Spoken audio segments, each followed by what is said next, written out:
but nothing seems to work on you. Yeah, you always make me feel like home. Yeah, you never leave my thoughts alone. Yeah, you're the reason I'm going out my mind. I just, yeah, you always make me feel like home. Yeah.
One time out of 10, 2 times won't you be mine?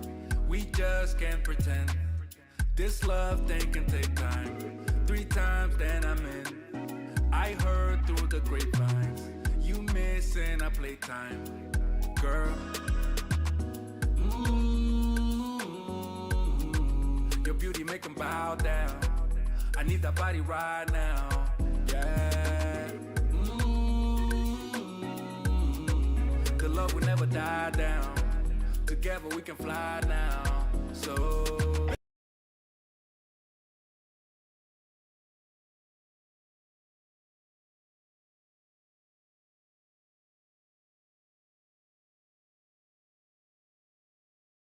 Test.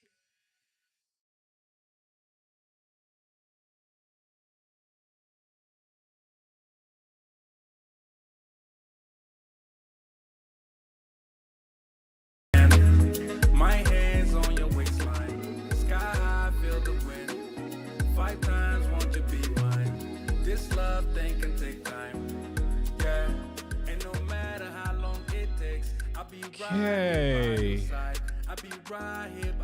What's going on? What's up? What's up? What's up? What's good? What's good? Salute to the people. Sorry for the wait. As you know, we be going through things over.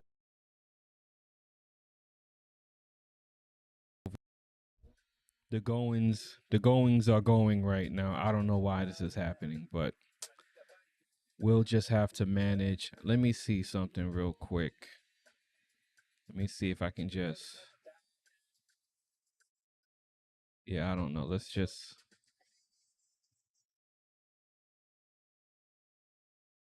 me just save.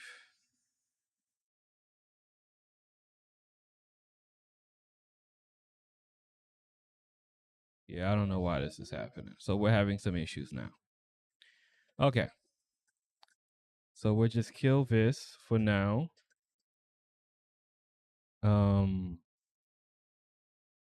Yeah. I don't know why this is happening, but I'll just go ahead and I'll just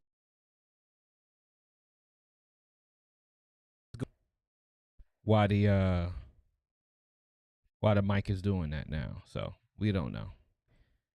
Let me just see if I can fix one thing. Okay. So we'll yeah. We'll just go on and we'll see and we'll just keep it moving.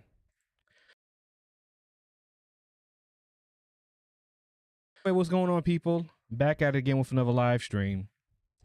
And today I want to talk about why having proper audio is important, right?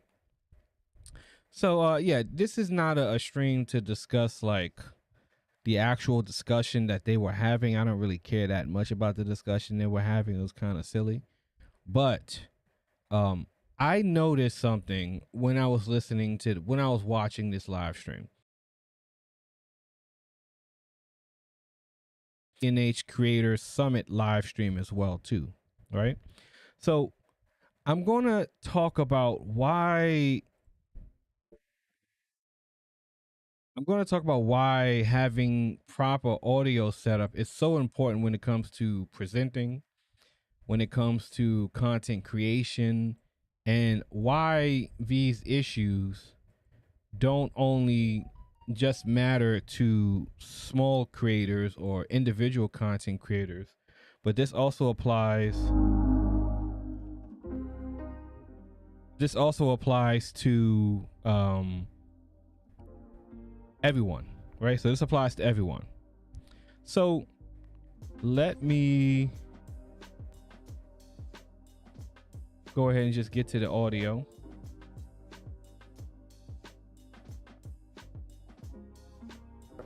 Come on.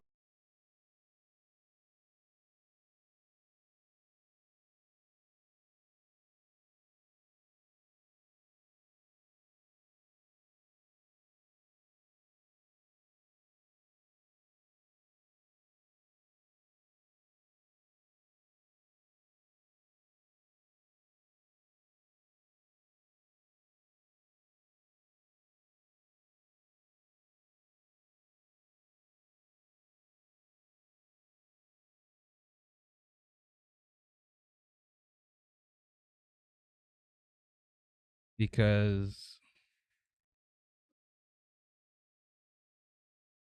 yeah, I know having proper audio is important, even for me. And I'm having a lot of audio issues right now for some reason.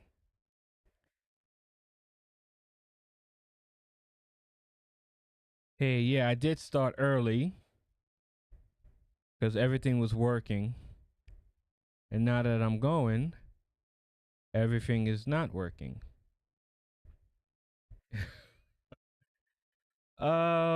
Let's see if we can fix this live without having to restart the computer. Because now I can't control my audio.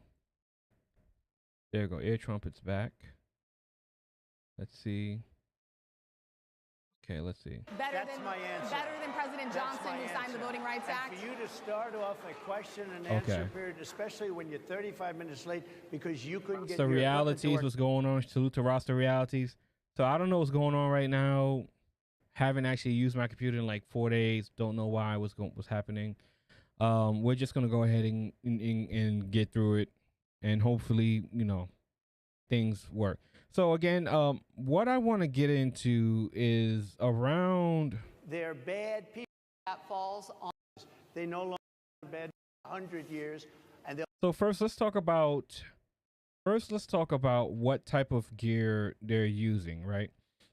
So if you can see on his lapel right here, that's a lavalier mic, right? So if you don't remember, I've talked about lavalier mics a lot on my channel, right? To all kinds of extents, right?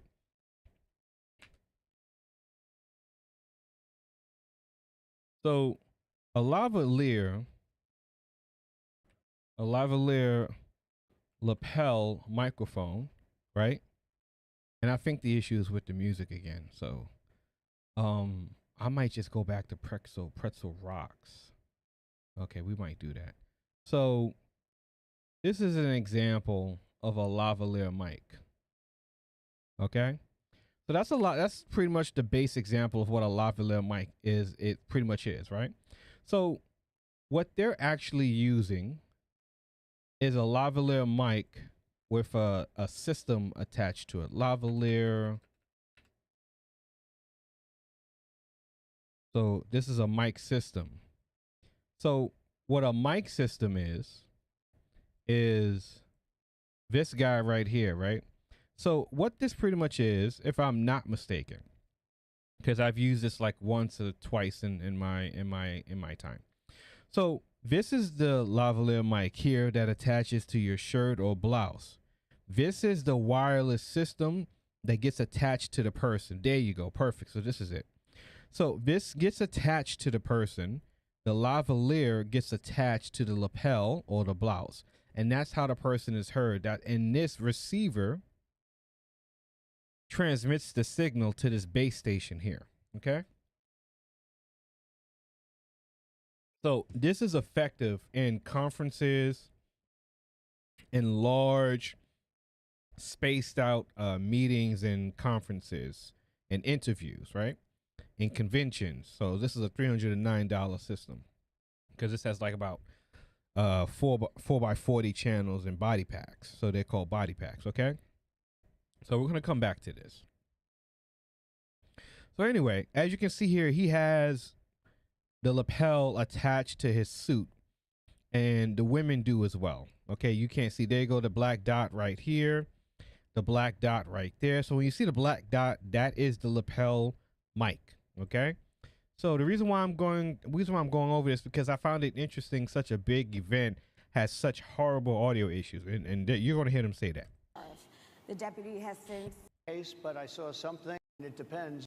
more specific Mistake. There's a big difference between decision, comes to prosecute. and he can't stand. And so they want to make these views. Great families are not better. Their superior is he's well, no, but problem. Why did you choose him? And I'm having a hard time hearing too. I chose know him everybody because- out there hearing what we hear as reporters. Long time, you're going to see the people in Okay. this room and So here people you're outside going to of hear this them. room are going to be losing their jobs to people that have come into this country illegally. President question, candidate question was right in there with that. President question. Mr. President, can we stay with just kind of the state of the race right now? Because I felt like that. Illegally. Mr. President. Losing, you're going to say, I am, you're not. That in many of the people in this room, they came into our country illegally, People and who they're are only taking the American vote away citizens from are all allowed of the to vote, people in sir. this room that have been here a long time. Trying to find the that have spot. worked. If I'm not elected, long time, come into this. Was right in there with voters, but it's, and I'm having a hard time hearing. There too. we go. Why didn't I? Why did you? Okay, so as you can see here, there we go. I got it. So this is the second time. The first time Trump said it. So the background of what's going on right now is that this event started late due to the audio issues they were having. Okay, They were having severe audio issues to begin with. That actually prevented them from actually going live at the exact time. So they went live. So this was supposed to go live at around 1 o'clock Eastern Standard Time.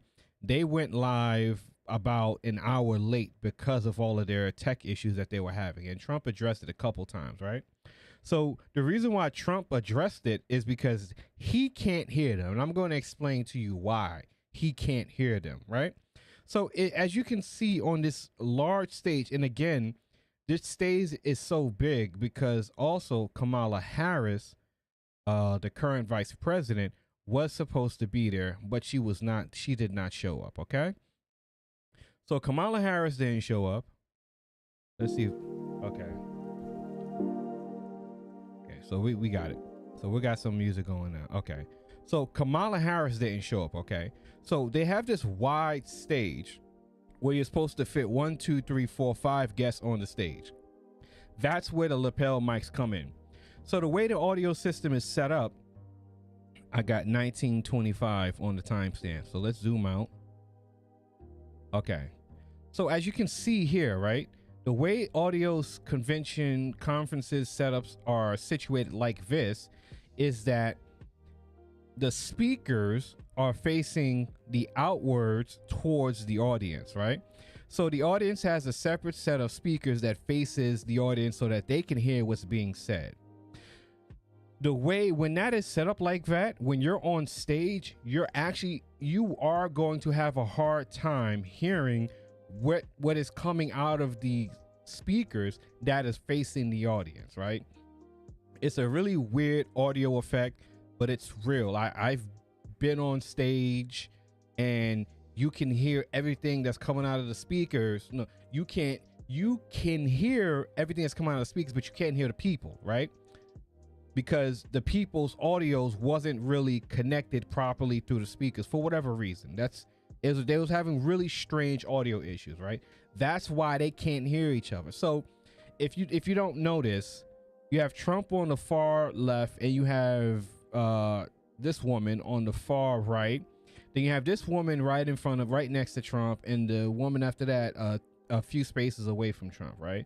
So if you used to measure this looks like about 4, 8, 12 feet apart, right? So she's 12 feet, pretty much around 12 feet away from Donald Trump, and he can't hear her, right? So let's just play the video. You'll see why. Been charged with murder. You said police would get immunity from prosecution if you win. Let's go back to 1925. Why did you choose him? And I'm having a hard time hearing too. I chose him everybody out there can, but it's hard I'll tell to you hear. why. I chose him because... Okay, so how they're communicating is that he's actually yelling across the stage to her, right? Kamala didn't show up. No one knows why Kamala didn't show up. You know, Kamala's still probably twerking with Megan Thee Stallion or whatever. But Kamala's supposed to be there, right? So he even said that they initially had said that Kamala would be there on Zoom, right? So Kamala would be there on Zoom. So her audio would have come in. See, if Kamala was there, it would have been horrible, right? Because they don't have their audio right. And then they probably wouldn't be able to feed Kamala's audio in properly as well through the Zoom speaker. Because when you do it through Zoom, it doesn't work properly if you don't have the proper audio setup. And I'm going to show you how a bad Zoom feed into a live conferencing sounds, because I'm going to show you the B&H live stream as well, right? So part of the issue they had with this conversation is that Trump is pretty much going back and forth with the woman here in blue and eventually with the woman in black, but the woman all the way on the other end can't also get in on the conversation because she's actually yelling across to Trump, right? So their mics are set up properly to output the audio to the audience. See, the audience can hear perfectly fine. The audience can hear perfectly fine. You have to be on stage to experience this weird sound effect. I have experienced it a bunch of times because I've done things on stage and audio and recording, and it's really weird. But I promise you, when you have giant 6-foot, 10-foot speakers and they're blasting music outwards to the audience, what you're recording on stage, if your audio is not right, you're not going to be able to record the audio properly. I promise you. Even if it's a quiet convention auditorium like this, it's weird, but it's a real thing, right? So when the audio is bad, especially in a setting like this, it's very problematic. Okay, but the audience can hear every single thing that everyone is saying, so it's causing a sort of like a delay in communication. And you know, Trump is not able to answer the questions properly, and you know, also Trump is doing his Trump stuff too. So we're not going, Trump was trumping on this today, but it is what it is with him. Who you wanted to choose for vice president. Yeah. And you said normally it really wouldn't matter what they would bring. You choose somebody that you think has a future, that sort of thing. But you said these words. So the way they're kind of communicating is really actually. Yeah, it's the audio issues. Democrats, Republicans, liberals, conservatives, and they're voting. You'll still be president. She was. But would you consider taking the cognitive test? Mr. Okay, so again, we're not getting into the argument. I'm not discussing the topics or these questions. I don't really care for that. I'm just breaking down the audio. I would pardon them. They've been convicted. And by the way, the Supreme Court just under. So again, right? So he can hear this woman right here perfectly because she's so close to him, and the audience can hear him perfectly. The farther away you get, the less the audio, especially when it's the echo, right? So in the auditorium, in this auditorium, you can hear the echo as people are talking. That wasn't a question. Right? Question, right? Question, right? That's the audio coming back and forth, bouncing around the room. It's hard to communicate with people like that, right? So we're going to go into the end, and I'm going to show you something else. And afford it. Saudi Arabia, more than... Thank you. NABJ will email about details regarding the conversation. Okay, so now listen to the music that is playing. This is the second Bork goof moment that just had me rolling. Listen to this. Vice President Kamala Harris in September. Thank you. Thank you very much. Thank you, sir. Thank you.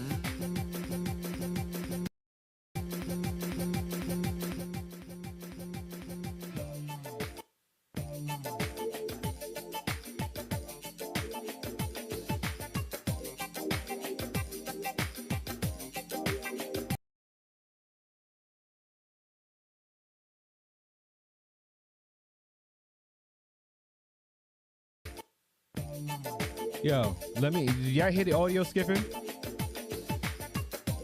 Want to bring down prices, We'll email about details regarding the conversation with Vice President Kamala Harris in September. Thank you. Thank you very much. Thank you, sir. Now, come on, black people. Come on, man. Get out of here. Get out of here, man. Shit, I'm saying. Come on, black people. We gotta, come on now. Come on. It's one thing to have the mics effed up, but we got the music skipping like it's an 8-track at the house party. Come on, y'all. Come on, we gotta play this one back again. Come on, y'all. We can't have the music skipping like this. You wanna, huh? You wanna, huh? You wanna. Come on, man. Oh, Come on, man. What are we talking about? Audio was glitching out. This shit had me bugged. Yes, Club Fortune. This had me bugged out when I heard. I'm like, nah. I know the audio ain't skipping. I know the music ain't skipping. Y'all got the music skipping? Come on, man. Come on, y'all. Come on. Y'all could have called a technician. I'd have took about $7K to set y'all up, man. This is an association. This is an event that is held every year. This is not a freaking Mr. Beast or Kai Cenat live stream setup. This is an organization that invites presidents and former presidents and politicians to come talk and discuss current affairs. This is a big event, and y'all fudge it up like this? Come on, man. What are we talking about? Come on, man. Come on, man. Come on, man. Play it again. Come on, Joe. Joe, you hear these people? And they got rid of you, Joe, for this nonsense. You see, I'd be mad as fuck if I was Joe Biden, man. Come on, man. For this? Y'all got me. Yeah. Thank you very much. Just listen to the music. Nigga, come on, y'all. Come on, man. What are we talking about? Come on, man. Y'all got the music skipping with Trump there. Come on, y'all. Got turn it down, turn it down, turn it down. Okay, fix it. Okay, it's okay. Hold on. Wait, no. Okay. We good? We good? Yeah.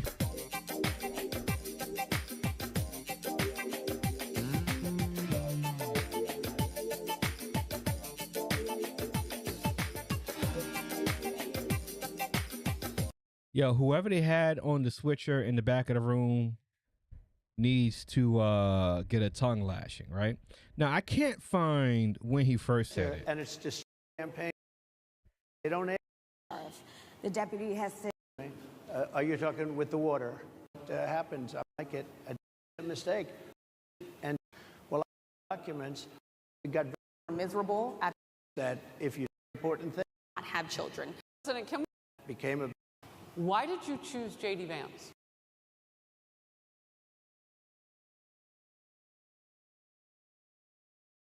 Play something else. I really don't know. I mean, I really don't know. Could be invading our country. He's been seeing what's happening into That are different in a the 4% cost of policies of Okay, so that's it for this part of the stream, right? So if I can just come back. Now, I've been fixing my setup a little bit, so I don't really have an actual proper way. Let me see something. And this is Pretzel Rock, so let's just, yeah, I'm just, okay, yeah, we're going through it, y'all. Y'all forgive me, man. I'm just going through it right now, but forgive me. Anyway, I'm gonna try to get through it. Anyway, see, this is why audio is so important, right? So if we take a look at this lapel system right here, right? Just take a look at this lapel system, and matter of fact, we come back out and we just look at the different options you have when you're using lapel mics, right? This is even closer to what they were using on that stage, right? Again, a 4-channel lapel system for these like conferences, on stage events. I mean, they just work so well, but you have to get ready, right? You have to be ready for your event. You have to be on point for your stream. And if there's issues on your stream like I've been dealing with, you have to have the technology, you have to have the know-how to address it live while it's happening, right? So while this audio, while you're presenting, while you have your people on stage presenting and they can't be heard, you should be working on fixing that right now, right? That should be something that you're constantly working on to make sure they can be heard, so you can have the conversation in a fair way. Because at this point right here, it's these two, it's really this woman, it's these two having a conversation with Trump, and this woman is trying to get in on the conversation, but she can't because she's on the other side of the room, which again looks like about 4, 8, 12 plus about 12 feet away, right? So that's 12 feet away on a conference auditorium stage. So yeah, no one's going to hear you. So anyway, that's enough about this thing, right? Now the other one is the B&H show, right? So let me give you a little bit breakdown about B&H, right? So I live in New York City. I've done business with B&H for many years. I love B&H. They're a Jewish-owned company, so they operate on the Jewish holidays. So famously, they shut down, I believe, on Saturday and Sunday, something like that. And during the Jewish holidays, they close early. And the reason why I'm mentioning that, because working in New York City, when you doing a lot of video events, some events fall in between those holidays, and it puts you in a jam when you want to like get equipment at a certain time. So you have to remember, I remember like working for the city, doing video projects. I remembered having to run down to B&H while my mentor, the one I worked with, stayed at the location, because I had to go get DV tapes, right? So the biggest issue we had when it came with B&H back in the day was with DV tapes, little DV tapes that we used to use to film and record. And you would run out of tapes. And sometimes you would run short on tapes and you would have to go get new tapes. But, JNR was closed, and you have to go to B&H. And if you were short on tapes on a day that B&H was closed or B&H closed early, you're asked out that day, right? So that was always something famously funny about B&H. But I love B&H. It's a privilege being in New York City and having B&H here, because this is the only store they have, and you can just walk in and you can see all the equipment. Like one day I'll actually do a walkthrough of B&H, a live stream walkthrough of B&H, and I'll just show you guys what it's like to walk in B&H, because it's really an amazing store. If you're into gear and stuff, it's a fascinating store. So anyway, this stream was the Creator Roundtable. The Creator Roundtable, they had Bandrew from Podcast Stage, Tom Buck, and Live Streaming Pros there. And it was pretty much a live stream event talking about podcasting and whatnot. Now, I was exhausted and I didn't go to this event because I planned on going, but I was just so tired. But I also had the link to the live stream. And when I tell you this was kind of a shit show, it really was. I mean, they had horrible audio issues. Again, they started late as well, which is, in my opinion, kind of inexcusable for B&H, because you are the audio and video professionals of the world. But I mean, people come through B&H and spend thousands of dollars on video equipment preparing for big events and concerts. But anyway, okay, we're gonna break down the audio, why it sounds the way it does, and kind of just show you what's happening as they're going through live, right? So again, this is B&H having, audio and video meltdown. Also growing your audience, and we'll cover those towards the end of the time today. So of course you see on the mic, that's a Omni. They're using I believe that's an Omni mic. I might be an Omni or I might be wrong, but they're using like an Omni mic, a stage mic, right?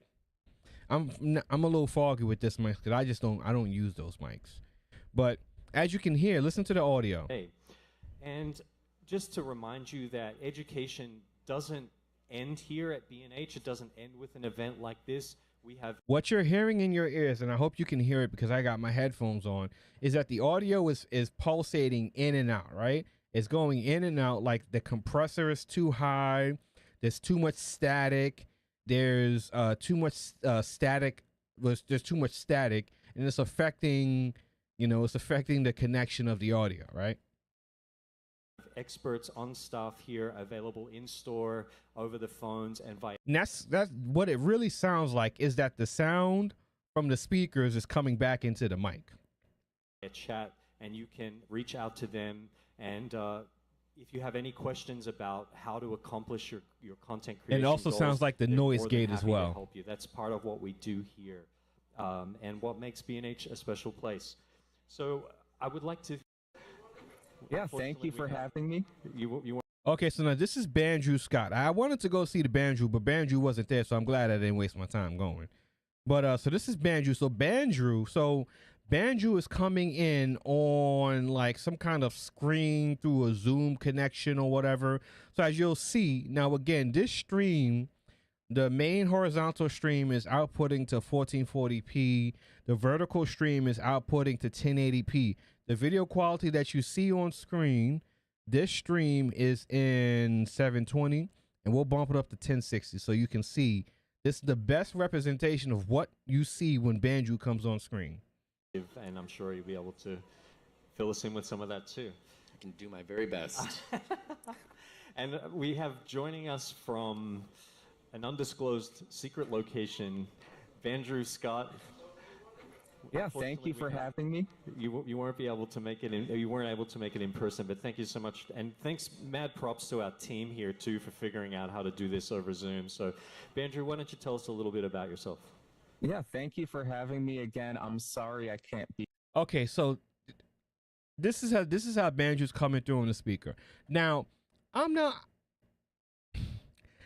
All right, so the way that I would do this. So let me tell you how I would do it, right? So how I would fix this audio issue that they're having right now is that, for one, I would use a software like Ear Trumpet. I would use some kind of software to separate Bandrew's audio from all the other people's audios and have it come out through a dedicated speaker. Okay, so Bandrew's audio would come out of a separate audio system, right? It wouldn't come out of the same audio system that's coming out from the people that's using it. And the best option would be Zoom, right? I don't know, there's other conferencing software that will probably even sound better than Zoom. They're not coming to mind right now. And it looks like, for whatever reason, they were kind of unprepared. I don't know why. It was a planned event a week in advance. I don't know what happened, but they kind of got caught with their pants down for some reason, right? But personally, I don't know how they have him coming through on Zoom, but it sounds like the audio setup is not proper with him coming through on Zoom. So if I was setting that up with Bandrew coming through on Zoom, I would have separated his audio in a separate audio system, right? Controlled audio system through a separate speaker system that would have been hooked up to whatever video computers that he's coming out of, so that the audio doesn't sound like this. But anyway, that's just my kind of quarterbacking of the situation, but we'll continue. Either. I really wish I could, but all the flying saucers are out of commission. I have been making YouTube videos since 2005. My current channel I launched in 2015, and I focus mainly on audio gear and how to use it, how to get the best sound. And I've been podcasting since 2013 with the current podcast. Okay, so if you guys are listening to me with headphones, you're hearing his audio twice. Okay, you're hearing the Zoom audio, and then you're hearing the audio coming out of the speakers as well, right? So let's just running for just about 10 years, since 2014, 2015. So happy to be here. Happy to. It's like they have the audio playing out of two speakers at the same time. It's a weird effect in my ear if you have headphones and you can hear this. Talk podcasting. Hopefully we can get you going and get you some good information. Awesome. Thank you so much. Yeah, steps that people can take to be able to, I guess, provide longevity to their podcast. Like how important is it to find a why for your podcast, and how crucial is that to developing a target audience? So I'll just open that up if anyone wants to jump in. I'll jump in. Okay. No, you go. You go first. Okay. I would say, like, how crucial is it to have oxygen? It's like. Okay, so that's Tom Buck. If you watch Tom Buck does a lot of good reviews on gear and equipment. I like Tom Buck. I haven't watched his videos in a long time, but Tom Buck is a cool guy. You really need it. I think if you have the spark of, like, it'd be kind of cool to start a podcast, maybe I want to, I think then jumping in and doing it regardless is the way to go, and you kind of build the track as the train goes down it. But knowing what you're doing is huge, and a way to do that, there's a statistic which might be... Yeah, see, it's very tinny. It really sounds like, this was surprising from B&H, to say the least. I was surprised B&H, like, they literally have all this equipment. I don't know what happened with B&H. I don't know what happened, but you hear the feedback coming in from the mic. Knowing what it is, what it is you're trying to actually accomplish through that. And if I could add on to that, I think finding something that you're truly passionate about is incredibly important. And the way that you do, and you have to be willing to allow for that failure. Yeah, there's so much feedback coming in on their mics. There's so much feedback, right? So let me just let's just do something real quick, right? If there's anything that they should have done differently, they should have used lapel mics here, right? If there was ever a reason to use lapel mics, here we come back again with the lapel mics. These guys should have used the lapel mics, right? They should have used lapel mics. So for one, right, the lapel mics would have reduced the feedback that, let me see, I just saw the mic. There we go. let's see something. The lapel mics would have reduced the feedback. The lapel mics would have reduced the feedback that you're hearing right now on their microphones, right? So let's just do.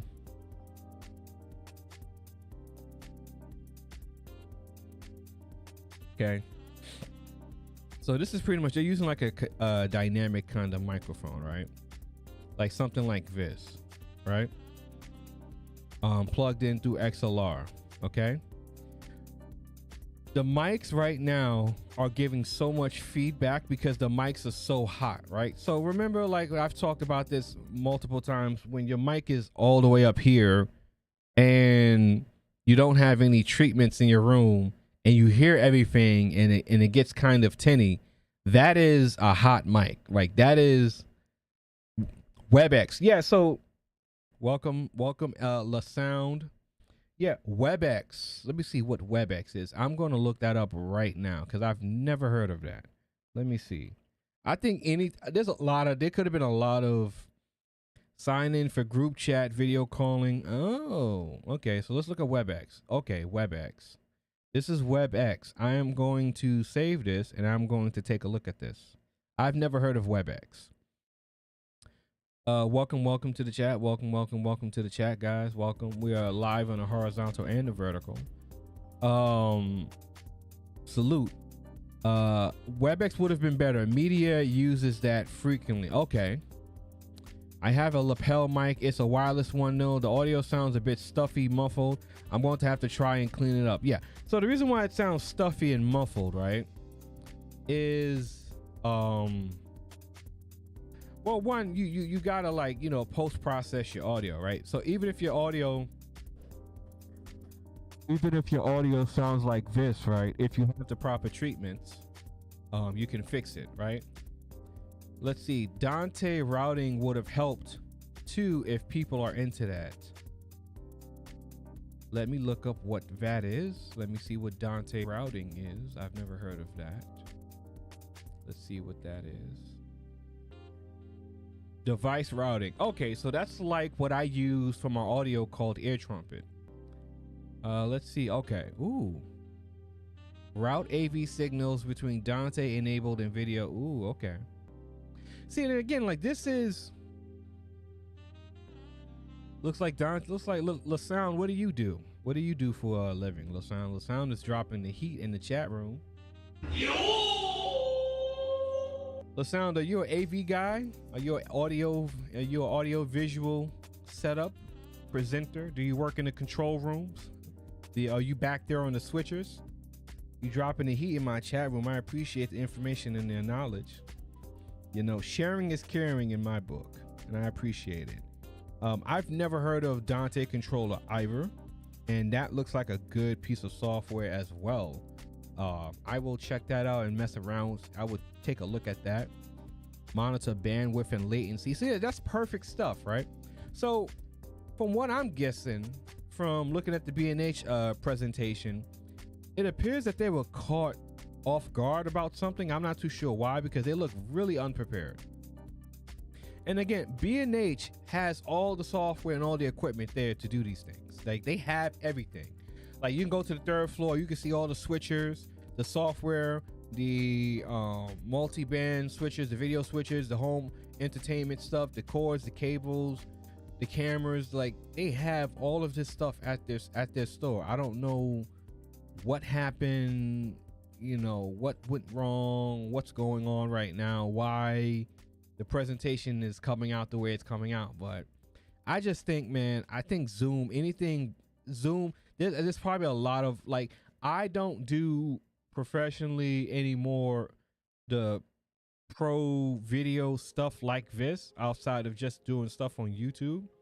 But I'm pretty sure that the people that work on B&H have the knowledge, because they speak to the professionals to sell them the gear, the software, and the equipment.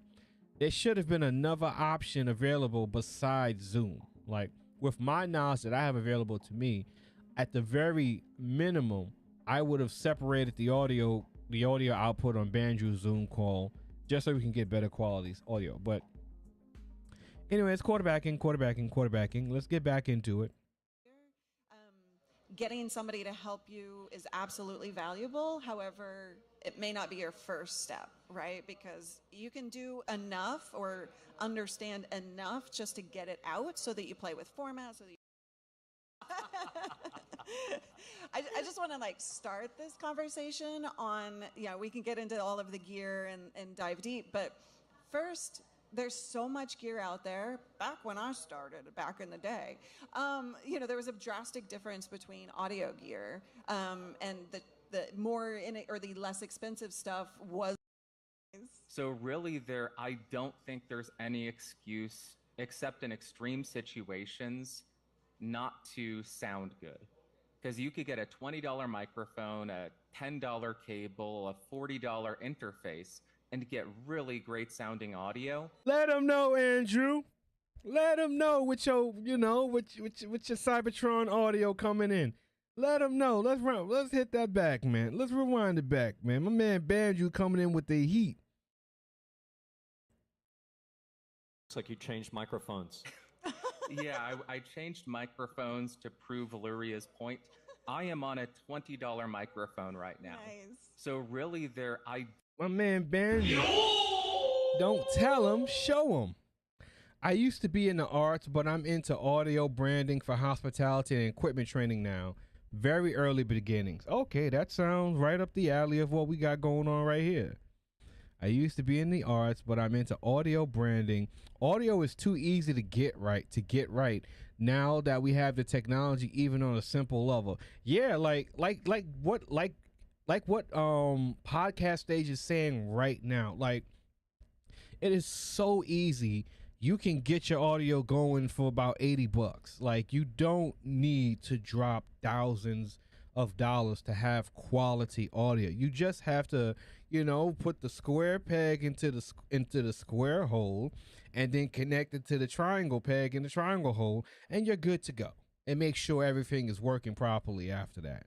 Like, I love how he breaks it down, because this is how I break it down when I talk about it, right? Like, when I'm talking about gear, I'm talking about the $300 mic, the $1,100 camera, the $500 mixer, the $3,000 computer, and you got all this shit here, and like, it doesn't matter if your audio doesn't sound good. It doesn't matter. None of these things matter if your audio is bad. People will tolerate bad video, but people will not tolerate bad audio, because on this platform, on YouTube, people can listen to you with their screen off. But if they have to listen to you and your audio's not on point, then they're not even going to bother listening to you, let alone watch you. So let's get back to a podcast, and thank you for the gems, LaSound. don't think there's any excuse except in extreme situations not to sound good. Because you could get a $20 microphone, a $10 cable, a $40 interface, and get really great sounding audio. You just need to understand the gear that you have and understand how to use it properly. Understand the gear that you have.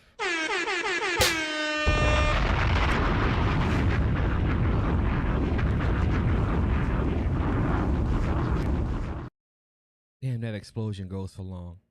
Understand the gear that you have and how to use it properly. What is the point of having a $500 mic if you don't sound like you're using a $500 mic? What is the purpose of having an $1,100 camera if you look like you're on a potato? What is the purpose of having these things? My advice, Preach and Play's YouTube channel has 2 videos on using laptops and mixers using Dante. Preach and Play. Who is this? You talking about Abba and Preach? Hold on. Who's Preach and Play? Let's take a look. Preach and Preach and Play. Preach and Play. Oh, it's a Christian. I think I've seen a video from this guy on how to do Zoom for church. So Preach and Play is a Christian gospel channel, and LaSound says that has 2 videos on using laptops as mixers using Dante. So what we're going to do is we're going to say Dante, because I want to look at this Dante software. Turn your laptop into a mixer. Thank you, LaSound. See, I like it when people contribute, dropping in the gems in the chat room. I appreciate that. I appreciate the information. I'm learning something today. I'm adding something to my toolbox. I'm a big YouTuber. No. There we go. Message. Okay. Have good microphone technique. Don't use it. So okay, let him go. Let him go. Let him cook. Let him cook. Let him cook. Put away in a completely untreated room. Make sure your levels are set properly so you're not distorting. Then you're off to the races, and you are well under $100 if you're doing more of a solo podcast. Once you start adding multiple mics and multiple inputs, it gets a little bit more expensive, but it can still be extremely affordable to get fantastic audio that just wasn't possible at this price 20 years ago. All right, go ahead and spend their money. All right, so here's what you need to buy. Okay, so just want to quickly, break it down and break it down a little so it can even be more simpler. Treated room, my room, treated room. That's why I don't have to deal with echo because there's shit all over the wall. So my room is already treated. When you're not in a treated room, you hear the audio coming back and forth. A perfect example of a not treated room is coming here, and you hear this. But I saw something. You hear the echo, you hear the reverb. There's a difference between echo and reverb, and there's a video that actually broke it down perfectly for me because I feel like I was describing it wrong, and the guy described it perfectly, and I have to find the video because I want to go over it with you guys. But anyway, you hear this.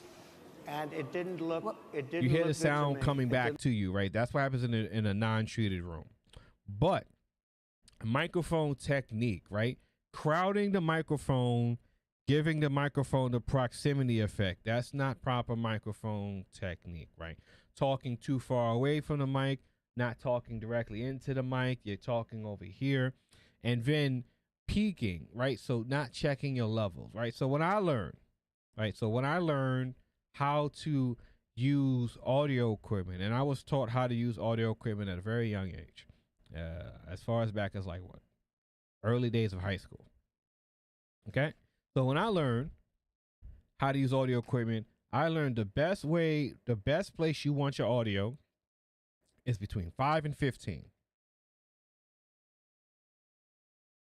So if you look on OBS, if you even open up the audio on the video on a professional or semi-professional software on your phone, you'll see there's green, there's yellow, and then there's red. Red is bad. Red is peaking. Red is hot. You don't want to be in the red ever at all. No reason to be in the red. Red lets you know don't go there. Yellow means you're loud, right? So you want your audio between 5 and 15, right? If your audio... So this is my audio. I have a compressor. I have different drivers that is controlling and treating my audio.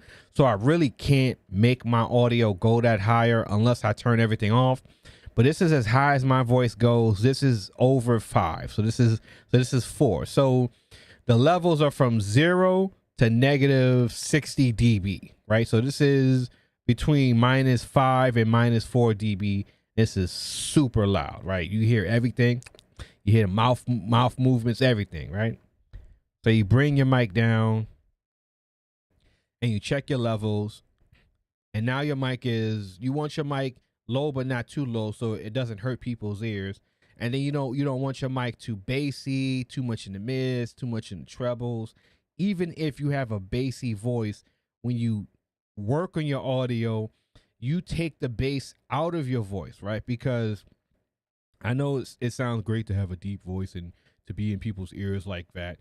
But if you have a real bassy voice, if you have a really, really bassy voice, and then you have the bass all the way up on your audio. It is very painful to hear, to listen to people when you talk like that. And if you have an extremely bassy voice, right? It's painful. Like it's really bad. Okay, so you got to take the bass out. But anyway, I like gear. Like that's if you go watch my YouTube channel, it's like I did a video a couple days ago. Like here's the Zoom H1 Essential. It's awesome, and I literally say because it's affordable, you should buy this. Because like yes, listener fatigue, right? It's you like how you have your voice. You have to treat your voice so that people can hear it for long periods of time, right? And there's nothing wrong with having a nice bassy voice, but a very bassy voice with a lot of bass on your audio equipment. People hear that in their ears. And if there's so much bass in their ears, it becomes painful over long periods of time to listen to you because listener fatigue. People get tired.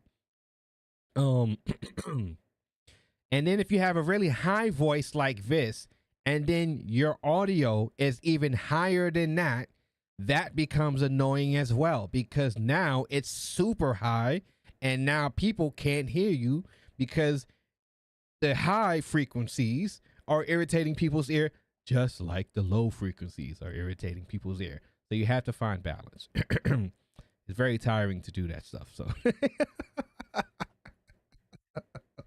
it's very tiring to change the levels of my voice like that. But that just gives you an example of what people are saying when people talk about listener fatigue and understanding the audio and how your audio actually sounds, right?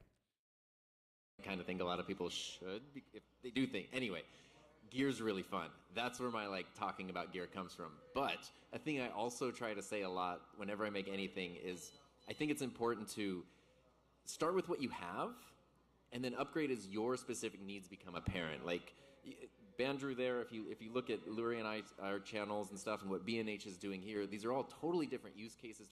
Talk about the additional work that video adds and just be aware of that going in. Audio comes across super easy once you start producing video. I would say it doubles or triples the amount of time it takes to produce a full episode, assuming you aren't just doing live to Yeah, so let's just break down video. Video adds a whole new level of tired, man. You got to understand because when you got video, what's your codec? What is your bit rate? How are your cameras looking? The light that you need, the ISO, the f-stop, the focusing, right? The color science. Is your camera an S-log? Do you have a picture color profile? What lens are you using? Are you using a prime? Are you using a zoom, right? And then how is your video going to be uploaded? Are you going to compress? Are you going to downscale? Are you recording in lossless? I mean, lossless video codec, right? Or are you, what is it, MP4, HVC4, or HVC5, or AVI, right? Okay. How you going to upload? Are you going to upload MP4? Are you going to upload, are you going to upload HVinc? Like, you have to understand so much about video when you add video in, right? StreamYard, Zoom makes this look so easy, right? Because all you got to do is hit go live on StreamYard, then StreamYard is done, and there goes your podcast live stream. It's so simple. I promise you, when you step away from that, it is not that simple, right? But when you step away from it, right, you get the quality audio, the quality video that you have here, which looks good when you repurpose it on other platforms. But let's come back to them. tape and then publishing it. And when it comes to cameras, I am 100% on board with what Luria said. I'll even switch cameras. This is the inbuilt camera, and it's kind of ruining the thing because I have center stage. But one thing to focus on, I'm looking at the wrong camera, is framing. So just make sure you have yourself centered in frame as opposed to have the camera pointed at the ceiling and you're just in the bottom of it. So even with a kind of bad looking camera, as long as the audio sounds good, I think you can get away with a inbuilt webcam. So you don't need to spend a lot of money, and then you can determine if you're getting enough value out of adding that additional work to invest in a higher quality camera. And that's the biggest, man. My man podcast stage just coming in hot, man, like a flaming Cheeto. I'm telling you. It's all the things I've been saying, man. Like, where's the value coming from, right? Where is the value coming from? Like, what type of value are you adding by upgrading this gear? And back to it again. If you are buying a $1,000 camera, it should look like you are using a $1,000 camera. If you're using a $400 mic, this is like around $300 to $400 mic. I didn't pay for that, but anyway. If you're using a $300 to $400 mic, it should sound like you're using a $300 to $400 mic. And when you add this equipment to your content, it should be an actual upgrade. Like, yes, we can see you better. Because when I was using the Brio was amazing. We got some audio issues. The stream's current bitrate is lower. Let's see. Good connection. Stream health. Okay. Stream health. Okay. I don't know why. I don't know why it's doing it. I don't know what's going on. It said good connection. Something happened. Let me see something. Oh, God. The Wi-Fi dropped. Oh, my Lord. Oh, boy. Anyway. See them change stream views. Okay. So let's do this. So when this happens, we're going to kill the vertical. Okay, so we're just going to kill the vertical. And we're going to end it here. We're going to end the vertical. Hopefully that lays off the bit rate.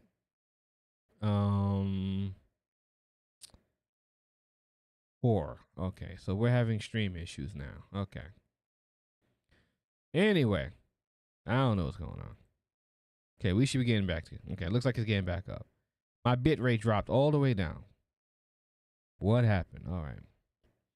Anyway, well, let's continue. I don't know. Let's continue. It'll all work out when it's finished encoding. It'll look fine when it's done encoding. So anyway, people should be able to see that upgrade. You should be able to see that upgrade when you upgrade the gear on your content, so that it's so that you know that you did something to improve. Right? It was a huge upgrade for me personally, going from the Logitech Brio to the GoPro 5 to the A6400. The A6400 compared to a GoPro 5 was like going from a bicycle to a Ferrari. Like, it was a huge, major upgrade. Let me see, because I think the stream is the stream back to work. Okay, stream's good. Okay, we're good now. Yeah, I don't know. My network dropped out. My network dropped. I don't know what happened. I don't know what happened, man. Man, you know how it is, man. I don't know. Anyway. Andrew, I have to say that was the best demo ever. Yeah. Well, it was, because he's literally trying to make it look bad and can't. Well, I think that's the thing. Good audio does cover a multitude of sins. Yeah. Yes, it does. Is an underrated premise, I think. But And along with the workflow and the workload that he's talking about, it also, you have to think about that from a content strategy perspective. So what's your primary distribution? Is it audio or is it video? Because if you're doing both, when you're on camera, you naturally say, look at this, see this, right? And so you start to kind of visualize it in a lazy way. So if audio is really important to you, you must think about those lazy effects, and describe what it is that the people who are watching on video are seeing. That's a really good point. If someone was migrating their podcast, say, and they're in this process of going camera, but like you don't, like, this is a particular purpose, right? And so you don't need something that is going to just be sitting in studio for all of the functions that this provides. I want Thank you so much. It looks cool, yeah. I want that too. In studio for all of the functions that this provides.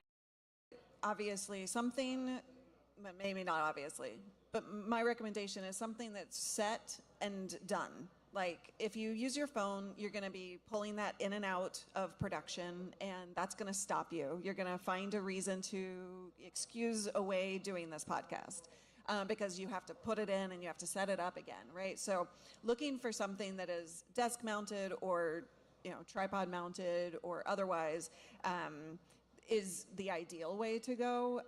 But again, it kind of boils down to, well, here's what I would say.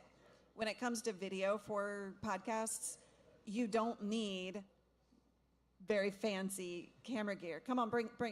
This is an amazing camera. But like, you don't, like, this is a particular purpose. Okay, so yeah, learn how to be mobile. Yeah, so it depends, right? Because if you're not mobile, right, you don't need to be mobile, right? Because you don't have the use case to acquire moving your equipment, right? So for me, example, my camera, because the way, I'm not going to explain everything, how everything's set up in here, but sometimes I take my camera off the tripod to bring my TV forward, right? My TV was also a monitor for my second computer when I was just doing stuff, right? So the camera's in front of the TV. Terrible audio. Geez, how could they not know? I mean, they knew. They actually sent an email apologizing for the audio issues, which was impressive. But what she's describing is like my camera stays right here behind my monitor 24/7. Like, unless I take it off to put on a computer to bring the TV forward, it stays there. I don't need to move it on the tripod. It literally stays right there all the time, right? And I have one little light, which is like a sort of like a mood light or something. That is my secondary light. This is my light bulb that can turn RGB. So I've actually started to use that. Instead of turning off the lights, I just change the colors on the light.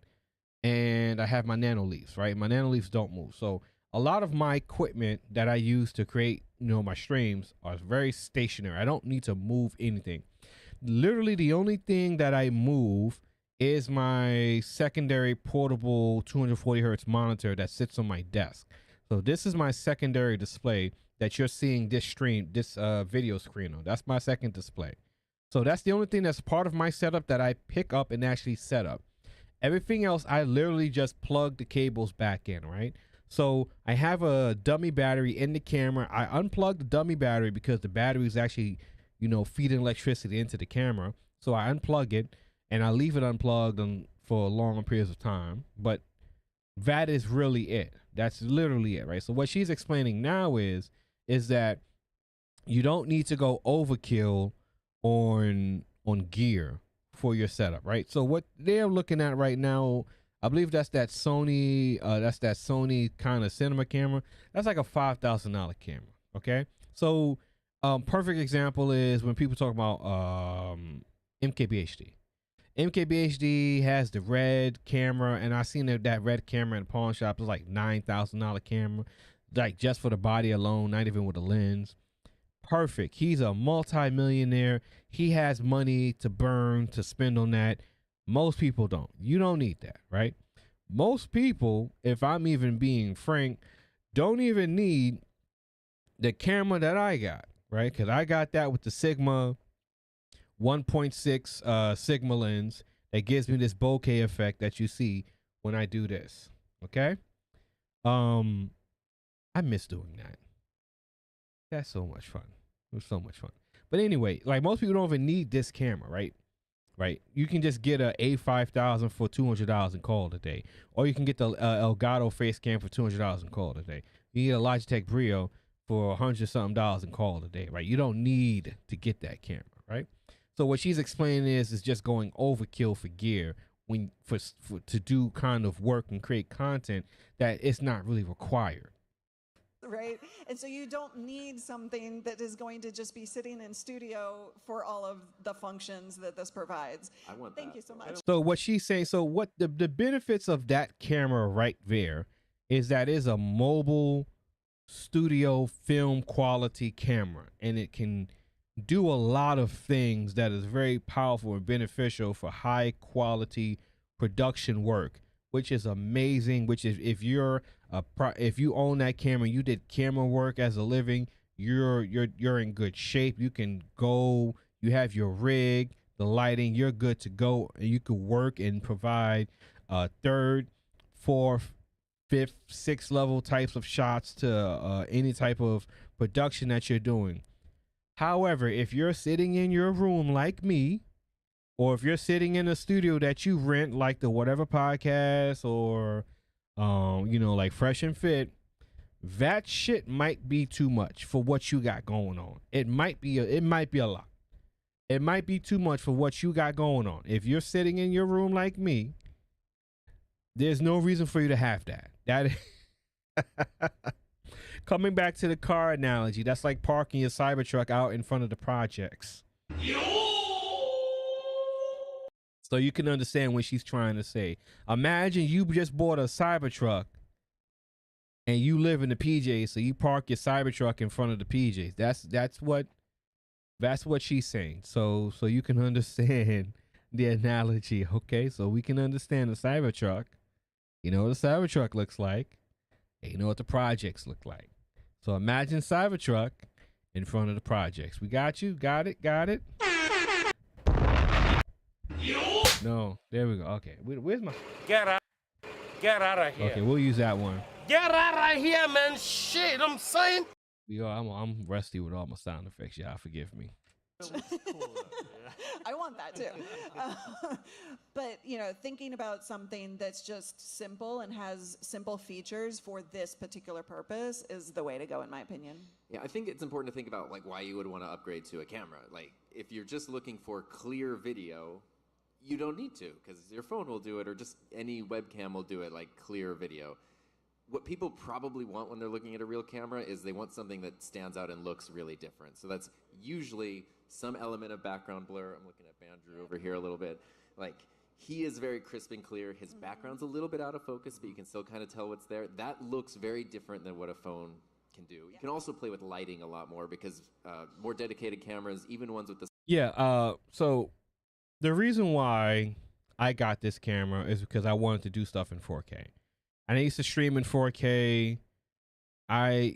Something with YouTube and their bitrate settings. They have very priority bitrate settings for people. It's weird. I don't know why. But I began to have issues with my stream in 4K for whatever reason. So I dialed it back down to around 1080p or whatever, right? And I'm having a lot of issues with bitrate right now, and I don't know why. But anyway, I don't know why. I'll be having all these issues. I don't know why. I don't know what's going on.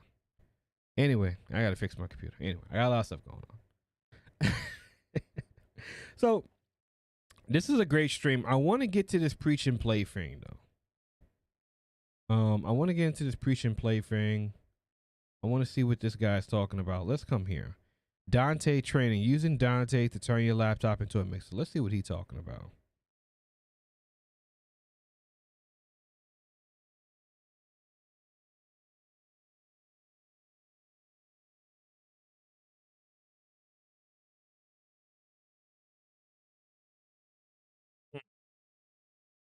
No audio now.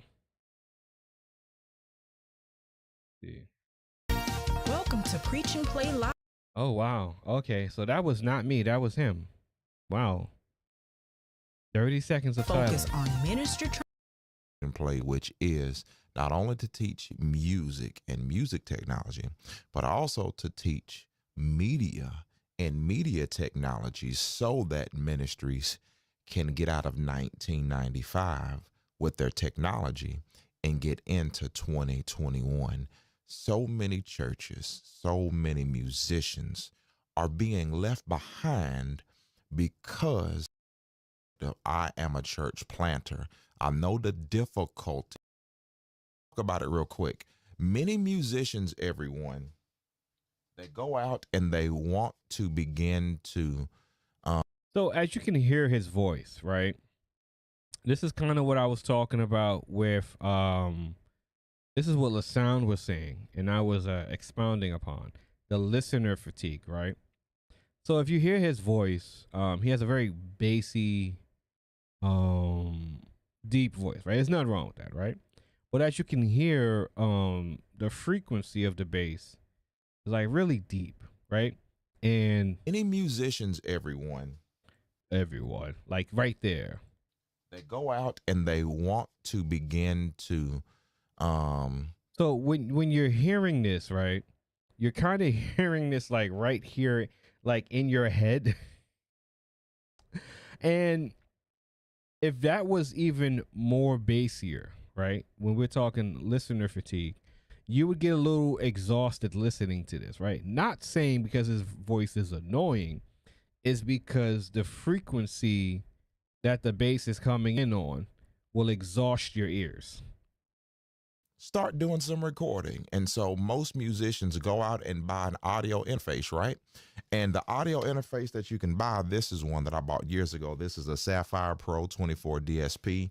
It gives you 2 XLR or TSR inputs on the front, and then you have 2 more inputs on the back. So that's a total of 4 in, and then you get a total of 4 out. And it also has MIDI, right? So for about, $400 to $600, you only get 4 inputs, right? And so people say, okay, well, I can't really afford $500 or $600. So you know what I'm saying? So I'm gonna try to stick to the $299. And so they go get another something that is, it'll get a small job done, but it won't get what you're trying to get done, right?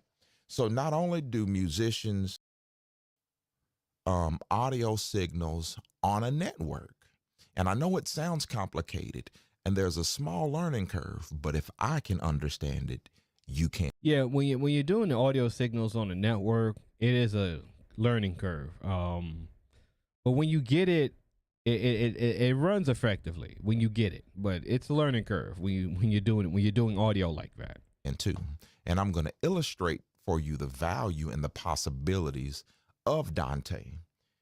Over here, you see my laptop, right? You see my laptop here, and it's like, okay, instead of taking a mixer, hang on, let me refocus this. Hopefully it'll stop focusing now. And we have 8 XLR. We have 8 XLR outputs. Like us, that was in a storefront. I'm gonna take my laptop here, which is the input, and I want to route. Okay, let me show you what this is. Remember when I showed you guys before my Gore XLR mixer? So pretty much what he's about to show us is Dante is pretty much a router, right? So it routes the inputs, right? So this is my software for the Gore XLR. This is what makes the Gore XLR so good. Like, this is what makes it so good and hasn't been really beaten, even though Senpai Gaming like hates the XLR. He wants people to get rid of it. We're not getting rid of it because of this simple feature right here. No one does this better than no one is doing this better than the Gore XLR. Right? No one has done the routing, in my opinion, better than Gore XLR does it, right? Because it's so simple. So what you have here are your hardware, are your inputs, right? So you have your mic, your chat, your music, your game, your console, your line-in system samples, things like that, right? What you hear right now is the mic. So this is my mic, right? So if I turn this off, I can't hear my mic anymore, but you can, right? So if I kind of turn this off, you I forgot which one it was. Okay, broadcast mix. So if I turn this off, you can't, I don't believe you'll be able to hear it, but I can, right? So you have all of these things here. So these are your inputs and these are your outputs, right? So this is my headphones, your broadcast stream mixes, where what you guys hear, that's everything is routed into this simple thing right here. That's my samples, the system is the music, all of this stuff, right? So pretty much what Dante is the software that does exactly that with hardware. I want to route from, let me see what I want to route from. I'm going to route actually from my mixer. My mixer channel 13 is the mic that I'm talking on right now. So as soon as I say channel 13 into my laptop on channel 1, it's there. And as soon as I do that, then I will be able to see that mic appear on my laptop, right? So what I'm going to do now is I'm going to show you my laptop on the screen. On my laptop, I have some software called Reaper. You can use Reaper. You can use... So about Reaper, I actually use Reaper plugins for my audio. I use Reaper plugins for my audio. Reaper is amazing. Reaper can allows you to control audio to so many different levels. Reaper is a fantastic audio software. I love Reaper, and I love the Reaper plugins. You can use whatever you want to. I'm just using Reaper for this illustration, right? My voice. And it's so amazing that I have this flexibility. All I did was take a source on my Dante network and route it to a destination. So let's imagine this for a moment. If you have this laptop, and I'm gonna look at that, I can show you fully. Hang on. Let me if I other screen out. If you have 3, This is a if good software. I like it. Reaper plus Dante via equals 0 latency monitor and streaming. Check 1 2. Mic check. And Dante V a moment ago, whether it's a mixer that will convert your analog source into Dante information to put it on the network, or if you have Dante dongles, or if you have, I'm not going to go over there and get it, but I have like a Yamaha TIO 1608. It is 16 analog inputs, 8 analog outputs, and there's one Cat5 cable that comes out the back that spits out Dante information of your mixer. This is how your... Okay, let me show you this again. Let me show you this again. So this is what this looks like, right? When you're really looking at it. Boom. So that's the max. So that's what this looks like on the big screen, right? This is what it looks like in the software. Again, you have your outputs, boom, boom, boom, boom, boom. You have your inputs, bang, bang, bang, bang, bang. Okay? This is what this looks like. So this software is picking up all the equipment that he has connected in. It also picks up the applications and all the different audio destinations as well. That's nice. I want to see the video though. Be able to send your audio. I'm going to go to less voice now, right? It's real easy and real simple. What is the value? What is the value of doing it like this? The value is that now in Reaper gives you a license for Dante Via to go onto one computer. And what I do a lot, I only have one license with Dante Via, but analog signals like your microphone. And I want to see the video though. I don't see the video. The volume here. There go the video. The volume in OBS. There go OBS. Right? The disadvantage to this only works best when you are only using it to live stream. I would not do it like this if you were trying to use your computer for a digital mixer so the people in your congregation can hear in the church. If you was using the output to some speakers, I wouldn't use the stereo application input, because in OBS, when you monitor, there is a small delay. So I would not send OBS to some speakers. I will only send OBS to the live stream.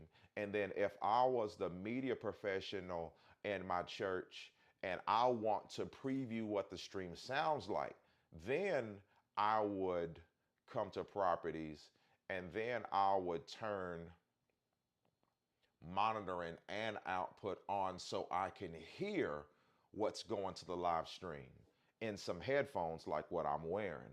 But I would not use this output to some speakers from OBS because it's going to be delayed. That's good, man. Thank you for sharing that. That is impressive. I have not heard of that software before. That is impressive.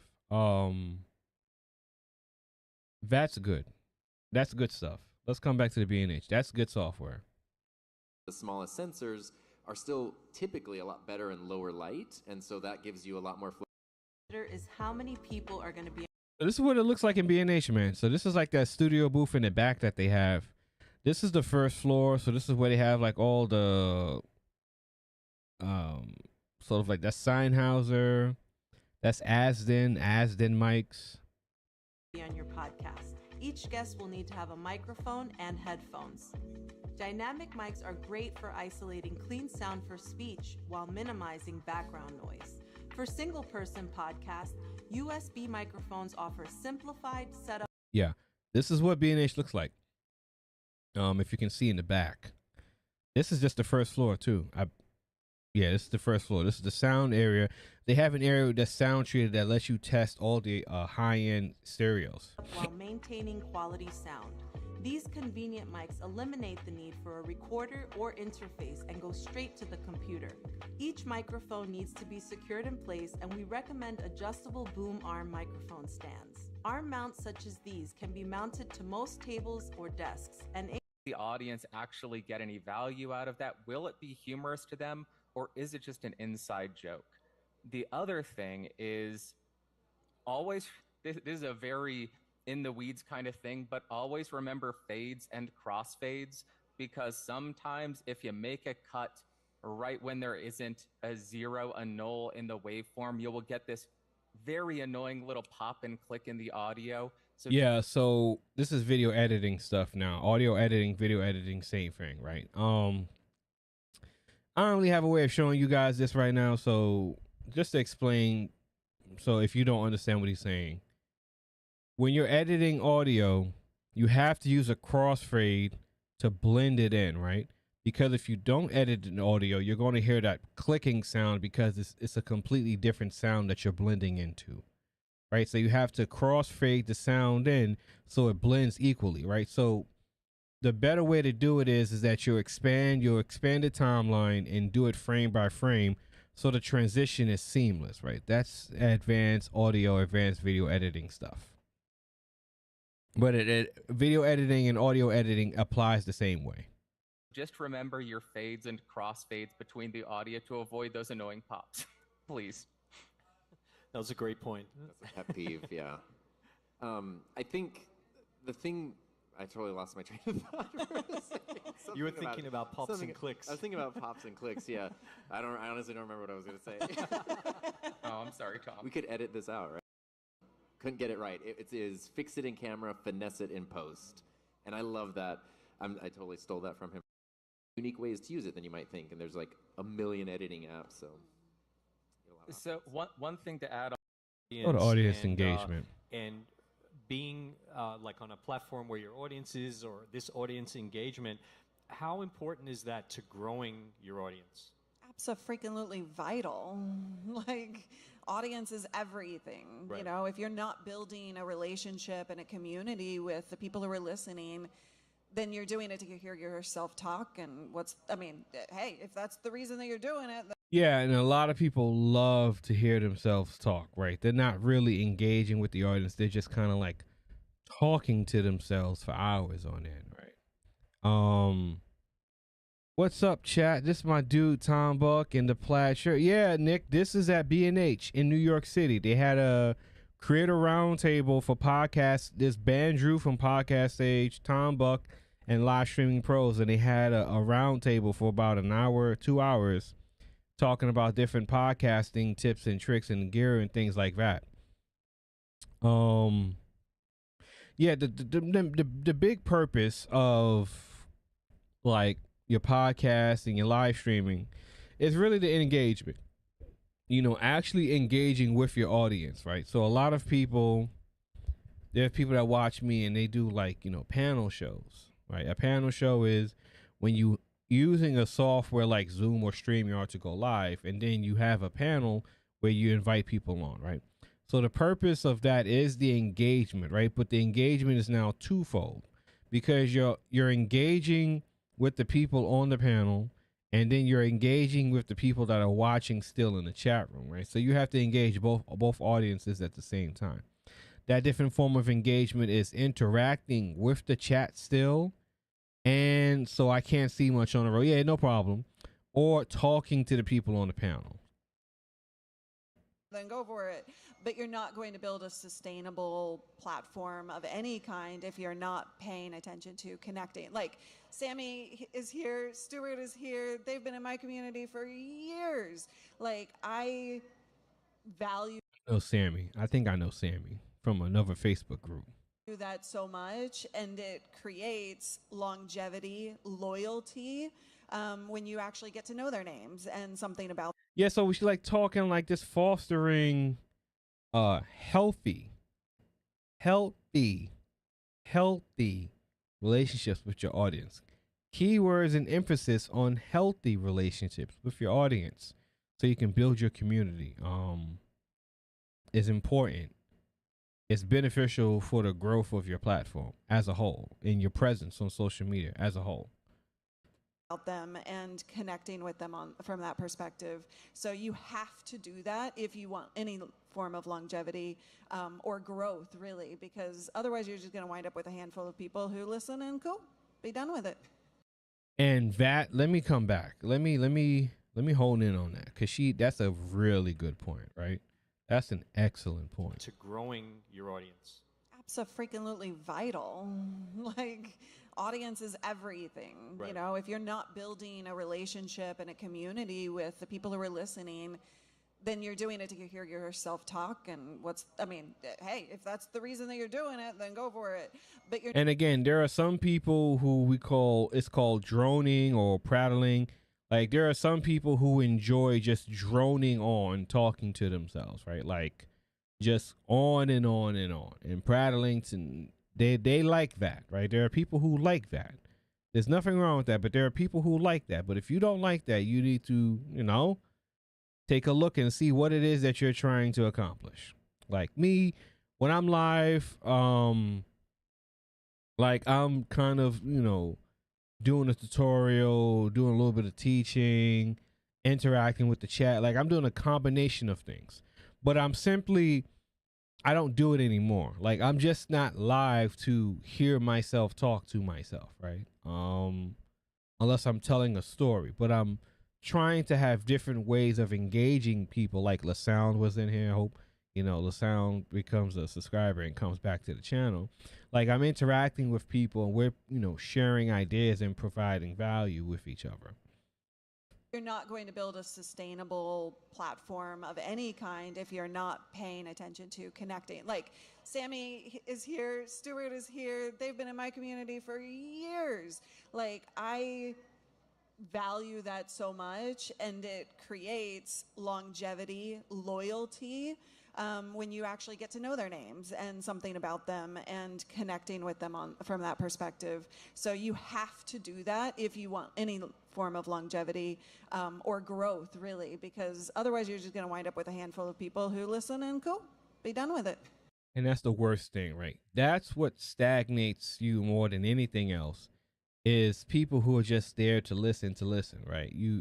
They're not there to learn. They're not really there to engage. You're not really engaging them. They're just there to listen. What you got going on? They're not invested in your growth. They're not invested in you, right? And coming back to, again, like the whole monetization thing, the providing value and contributions, if people don't really have an investment in you, they're not going to pay for you. They're not going to pay to hear you. They're not going to pay to see you. If people aren't invested, they're not going to invest in you, if that makes sense, right? We got a message. All right, we got a little message on that, okay? So that's how that works. So you have to cultivate an environment using your platform when people can become invested in you, because when they're invested in you, they invest in you, and you don't have to ask for contributions because they freely give it, because they like the way you sound. They like the way they would like the way you look on camera.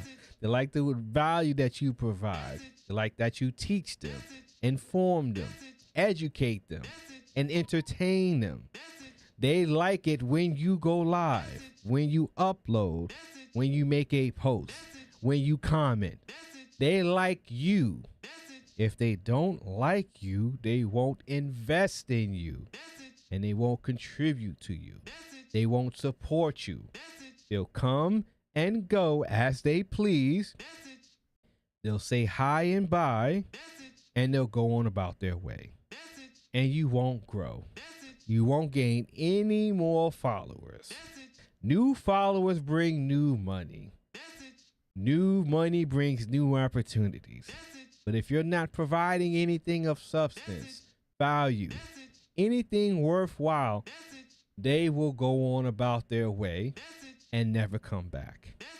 Okay?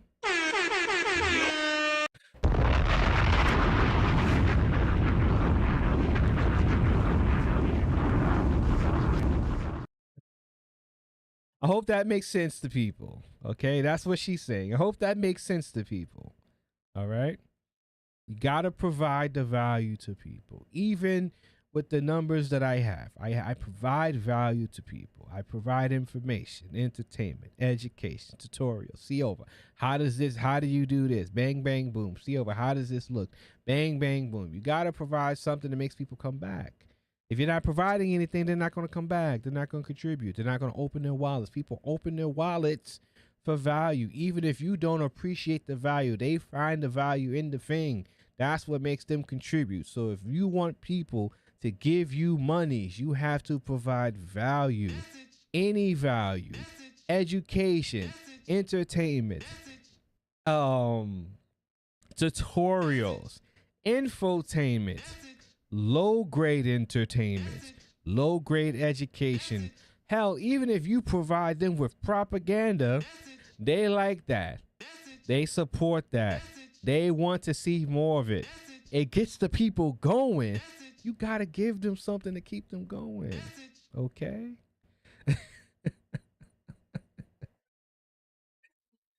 Phase and crossfades can make sound effects sound better on streams. It's nuanced. Some sound effects you want faded and some you want I assume you mean some you want faded and some you don't want faded.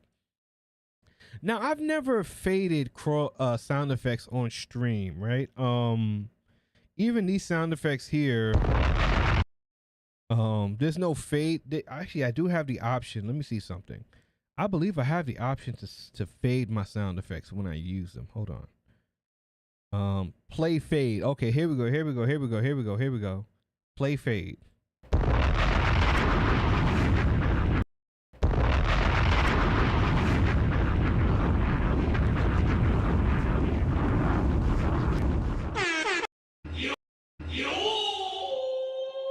Okay, here we go. This is top left. Okay, so this is play fade.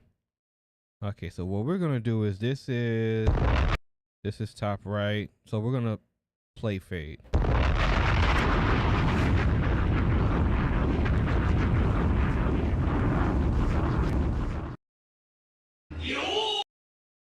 Bottom left. Let's see. Play fade.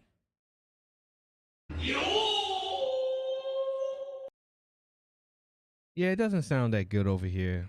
Stop and release. So what this lets me do is give you a breakdown of what you're seeing. This lets me press the button and release it, so I can just do it like that. Fade on release. Oh, that works even better. So there we go. So that fades on release, right? Let's come over. Get out of here. Get out of here, man. Get out of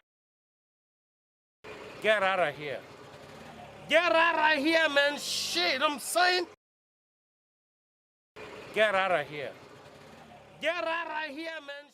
They're gonna play. Okay, there you go. Get out of here. Get out of here, man. Shit. There you go to fade. Get out of here. There you go, just tap it in one time.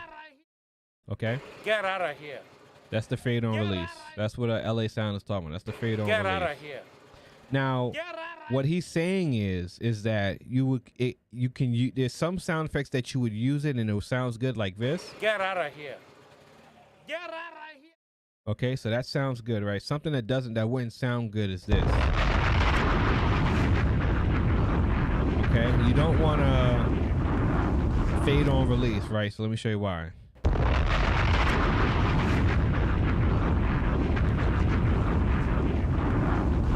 Okay, this is top right, sorry. Fade on release. Okay, this sounds good. This actually works good too. It's a long sound effect, right? It's a long sound effect. Okay, so that works, right?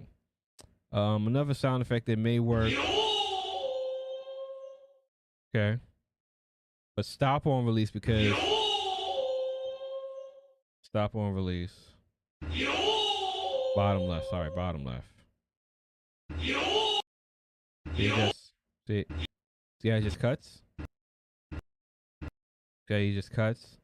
You can do fade on release. And it just fades out. Okay, and then you have this one, play fade. You just tap it one time.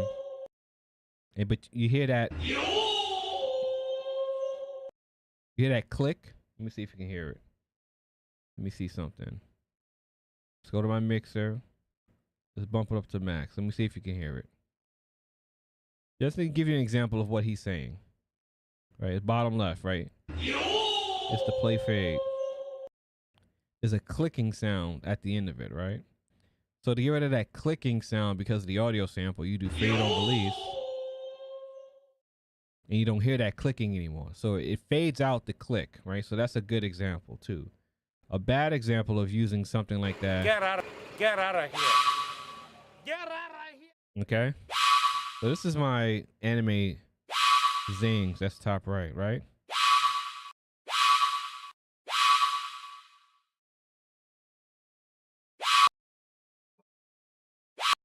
That's the stop on release, right? So again, this would be good to play fade. See, it fades out at the end. You see what I mean? Now these are my rough ones, so I don't need any of these to fade. Okay, so this is my top left. This is my message. So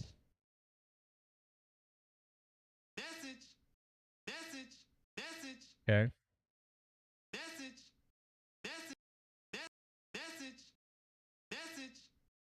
So usually things that you want to hear throughout, you want to fade out, right? Come on, man. What are we? You know, that's Joe Biden. So it don't matter what we do. Come on, man. This is a perfect example of play stop. So what this is I play it one time and I tap it again to end it, right? So it's a long sample. What are we talking about? Come on, man. Come on, man. Come on, man. Come on, man. We're gonna miss you, Joe. We're gonna miss you, Joe. Joe, you gave us the best meme. Joe Biden gave us memes that Trump memes. I'm not even gonna lie. Them Joe Biden memes, man, them Joe Biden memes are generational. That's all I'm gonna say. But it's a perfect example of play stop, right? You don't want it. You just hit it just like that one time, right? There's a music. There's another music. So like a celebration song that I play. I want this to play stop. You know what I mean? That needs to play stop because I want to.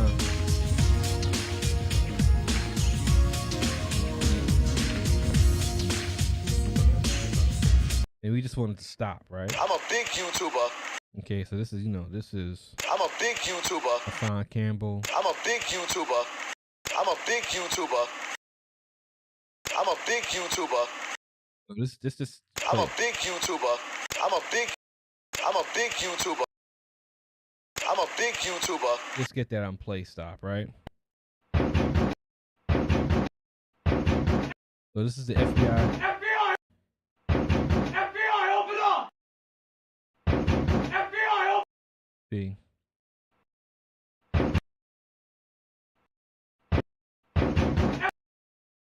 Bottom right. Wrong one. FBI, open up! See? FBI, open up! FBI, open up! That works good on the fade, right? Shots fired! Shots fired! Shots fired! Shots fired! Shots fired! Shots fired! Shots fired! Yeah, I just want to stop on release, right? That's how. Shots fired! I don't. If I want. Shots fired! Shots fired! If I want to keep playing, I hold it. Shots fired! Shots fired! Okay. Get out of here! Get out of here! Get out of here! Get out of here! Get out of here! Get out of here! Get out of here! Get out of here! Get out of here! See, he has. That's a long Get outta sample. here. Get out of here! Get out of here! Get out of here, man! Shit, I'm saying. Okay. That's a little demonstration. So back. I'm the only person that gets sidetracked in tutorials. Like, I really get sidetracked in showing people shit. Like, I really get sidetracked just showing people, hey, here's how this works. Here's how this works. Hey, you want to see how this works? You know what I mean? Just, hey, let me just show you this. Hey, I was talking about this. Let me just show you how all this stuff works. Get out of here! Get out of here! I really get sidetracked doing tutorials. That's funny. Some people get sidetracked on, obviously, I get sidetracked on tutorials. Anyway. Do you guys have anything to add, Tom, or banter? I can go in sort of a similar direction. I hope this makes sense. I learned today that B&H sells tape recorders. Like the one that's like a box, or it has like a speaker and the tape. You're shopping. It's a little shopping. And you can press record. Yeah, you can't help but shop in B&H if you're a gear person. You just can't help yourself. I mean, you go to the hard drives, you want a hard drive. You go to headphones, you want a headphones. You look at the lights, you want a light. Look at the lapel mics, you want a lapel mic. You want a mic. You look at the mics, you want a mic. Look at the cameras, you want a camera. You look at the memory cards, you want a memory card. You look at the tripod, you want a tripod. You look at the lenses, you want a lens. Okay. You look at the mixers, you want a mixer. Okay. You look at the studio cameras, you want a studio camera now. That's how B&H is. B&H is bad. My mentor used to go in my mentor would go in B&H and just leave and spend like $800, $900 and shit. Like, Mike, what are you doing? Like, I don't know. I just had to buy it. You just buying shit. Like, it's like when you go to Micro Center, right? If you're a computer person, let me just play some music a little bit. If you're a computer person and you like computers, you go in Micro Center, you leaving with something. Okay?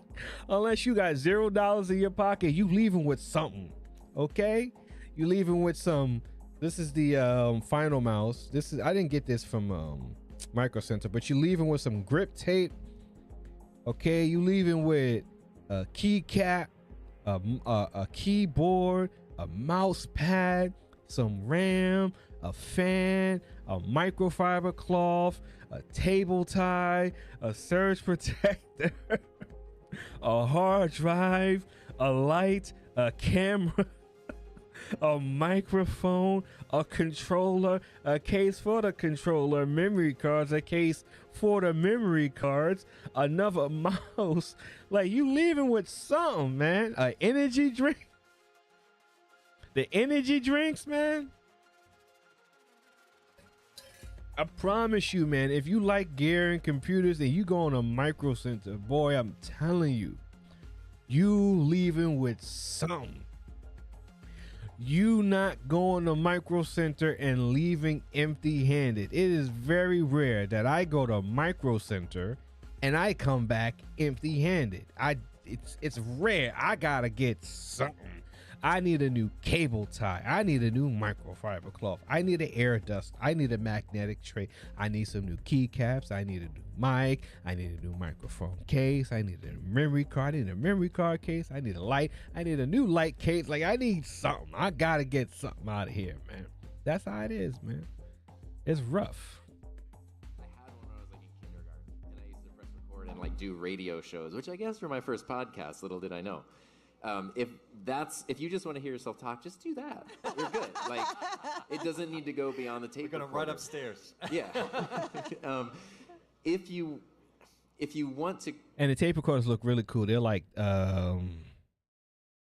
this big. They're like the size of my phone, lengthwise. They're not that big.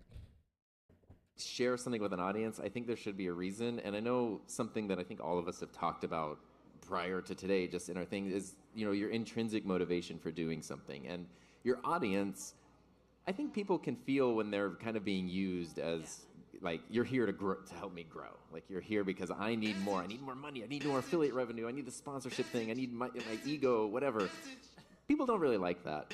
Oh shit, Tom.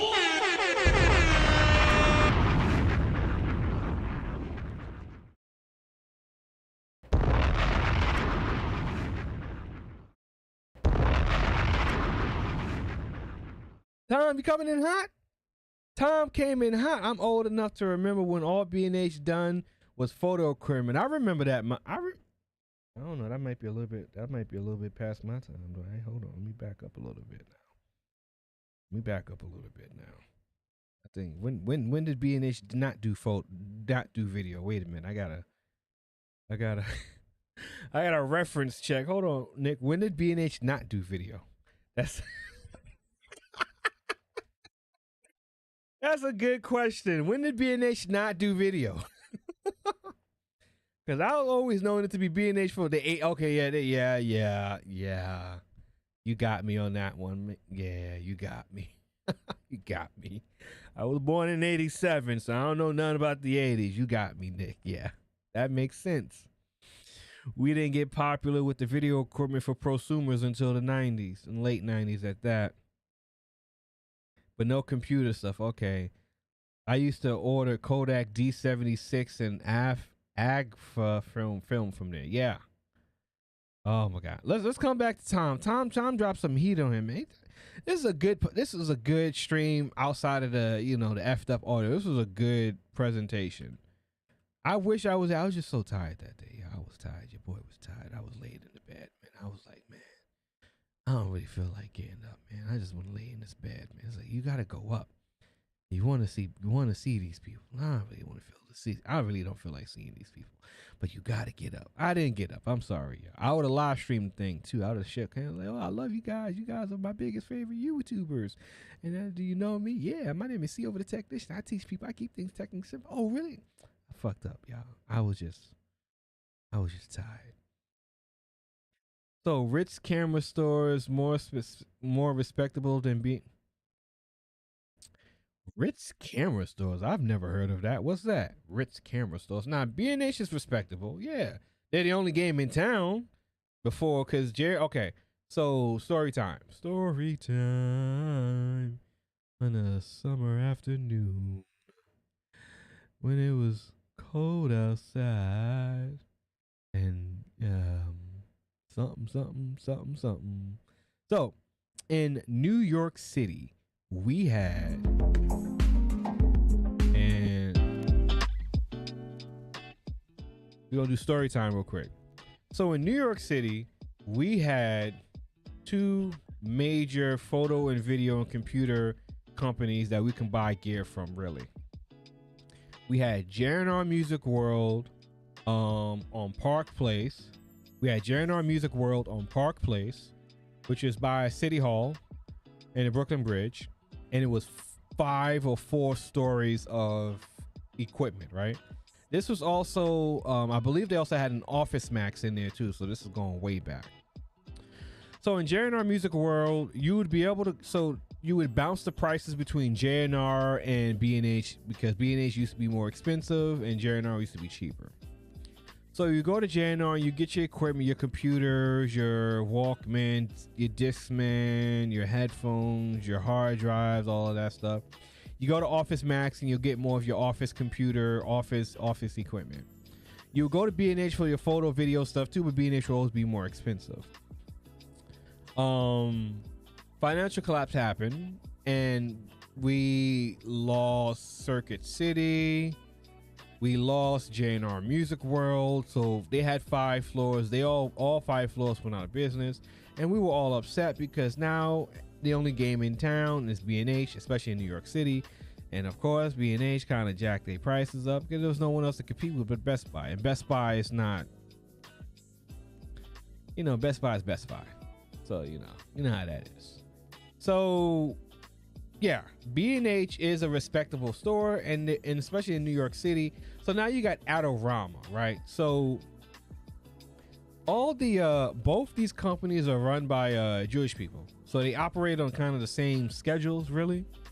So they're like closed on certain weekends and they close during the Jewish holidays, right? So you're in a jam both ways between Adorama and B&H. So you have to operate within their holidays around that time, especially when it comes to Passover and Sukkot and stuff like that. Adorama operates the same way. A lot of camera equipment you can rent a little bit more effectively than B&H, and they have more locations throughout the city than B&H does. So that's how it is in New York City. The big game is B&H. The smaller game is Adorama, but they're both kind of on the same level with what they provide you and the gear they have available. JNR was great. I love JNR. JNR used to have concerts. I miss JNR. That's the one. I mean, we lost so many companies due to the financial collapse in 2006 and 2009. We lost a lot of shit, like good companies, right? We lost good companies. Radio Shack is still around, but Radio Shack is Radio Shack. Radio Shack hasn't been Radio Shack since freaking the 80s. Because Radio Shack used to be able to get actual parts. Like, that's what Radio Shack. Now Radio Shack just sells speakers and bullshit. But we lost a lot of good electronic companies, man, due to that collapse. We lost a lot of diversity in the market because of that. Like, really, especially in New York. Like, you used to be able to go to Park Place and get anything you want from J&R Music. You can go to Virgin, one of the many Virgin record stores in New York City, and get your other electronic equipment, or just your music and your books and stuff, especially the Virgin Megastore in Times Square, which was a devastating loss, actually. Like, that was painful. That was a mega store. That store was monumental, to say the least. Of course, now there's a fucking Century, whatever, Forever 21, a giant 4-floor Forever 21. That's what we needed. Yeah, I love JNR. I love going to JNR, man. JNR was so cool. I got a lot of good stuff there. JNR helped me when I was doing my video work. When I was doing video work, getting the cameras and the batteries and the cassette tapes, you'd run over to JNR, get your tapes, run right back to Brooklyn, and the same thing. I wouldn't even go to B&H a lot because B&H price was just crazy at that time. They just beat you all over it upside your head.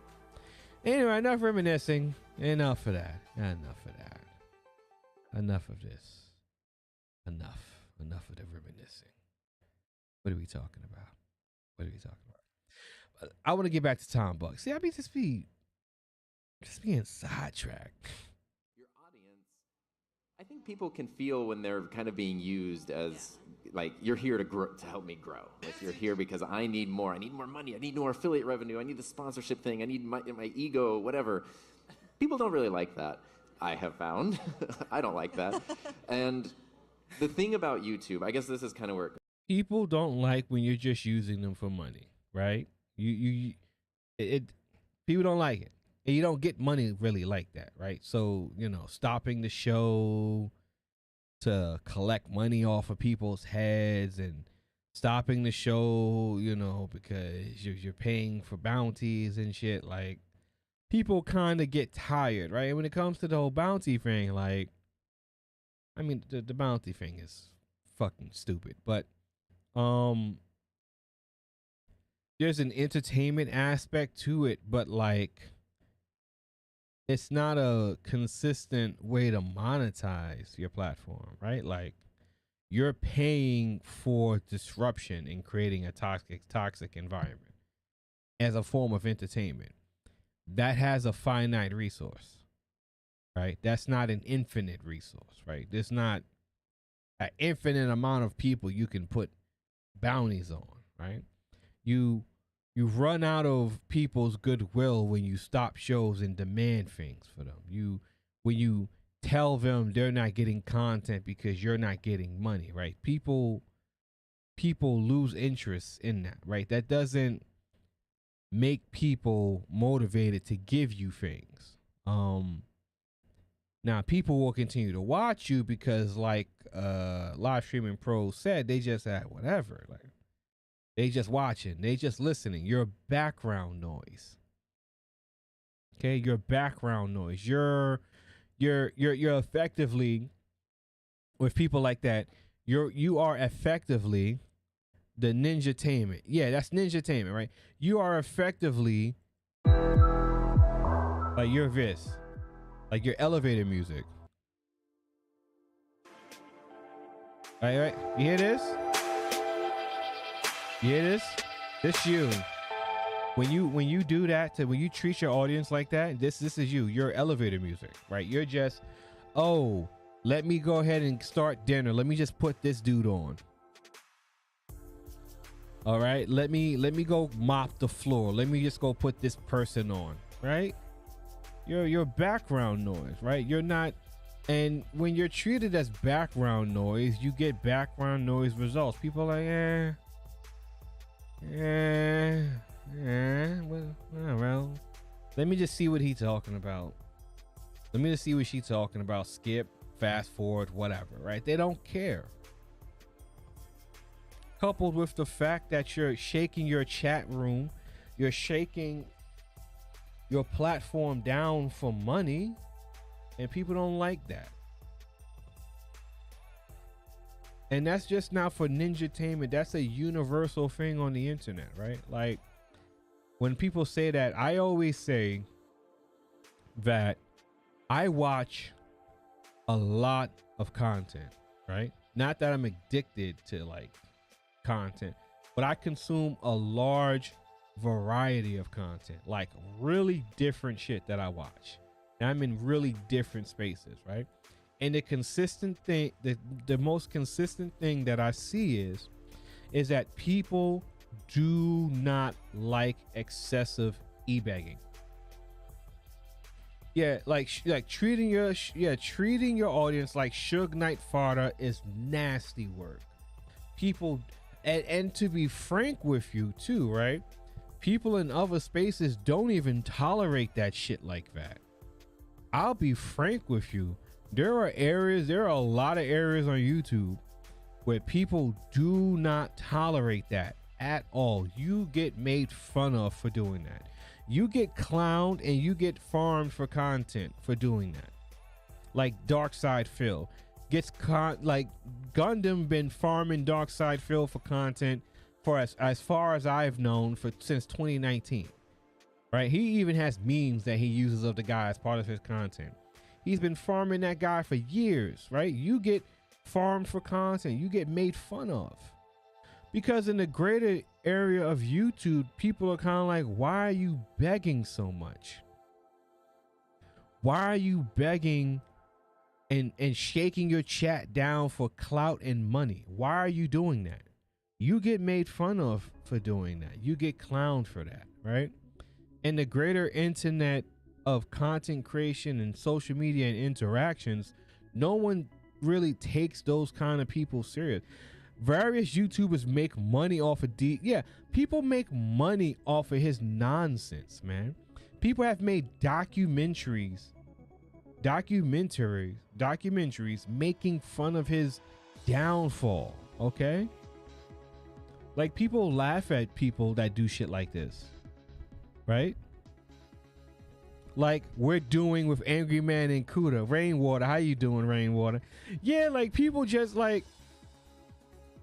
now just laughing. Like it's a running joke, you know what I mean? Like Oh, like the running joke with Angry Man. Oh, he shut his chat down. How long? You know, that's like a joke over here. But Boogie 299 is just he's on the ethereal plane of that shit. But you know, like Angry Man, the joke with Angry Man is, oh, I'm going to like oh, hey, I haven't gotten a super chat yet. So here's what we're gonna do.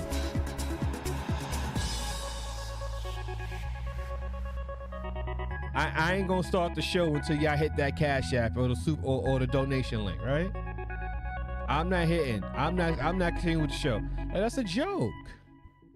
Like we do that as a joke, right? That's like kind of like an inside joke. You know what I mean? That's a joke. Like, oh, I'm gonna let the stream go for 35 minutes until you guys like the stream. What? Like, that's a joke. That's not something people would take serious. Right? People don't take that kind of stuff serious on other areas, in the majority of the areas of the internet or on YouTube, right? That's not.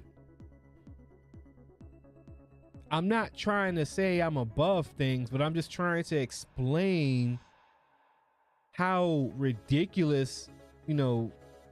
Oh, I'm kind of liking this shit. Hold on. Got a little 2004 trance vibe going on. I'm all right. Hold on. What's this? This chip tunes? Okay. I'm gonna give you a like. Okay, I'm kind of digging this. Hold on, we got a little. All right, I like that little chip tunes, little 2006 trance anthem going on. I'm feeling that. Yeah, like people don't take that serious, man. You know, people don't take it serious. When you shake your chat room down for money, right? Like, you know, the whole CUDA thing, right? Like I told Sly, right? Like I told Sly, right? If commentary channels knew that you were telling your patrons that watch your content that they're not getting new content unless they give you $700 and support you to buy a new laptop, people would farm you for content. Like, that's you're going to get farmed, like, incessantly. Especially if you were somewhat popular, people would farm you for content for that. Like, that's an easy content cop. Like, that's funny to a lot of people on the internet. Like, what? It's funny. Like, it's what? You know, you telling your chat room that they got to give you $100 each, or 50, or 12 people give you $50. Like, that's, you would get farmed for that. If you had a bigger following, you would get farmed for content, for commentary content. That's DSP. That's what happens with DSP. DSP gets farmed for content for shit like that. You know, DSP gets farmed for content when he does that. You know what I mean? So in the greater areas of YouTube, like as Tom Buck is saying, people don't respect that. You know what I mean? People don't respect that. That's not, like, why are you begging for money and then you're telling us that we got to pay you to do content? It's not respected on the platform in large. Like, Ninjatainment likes that. Because I mean, if I could even, I've been wanting to kind of show people this example. This has actually been on my mind. If I can show you for a second. Oh, and I can do this on my thing. Watch this, y'all. Let me show you something. This is.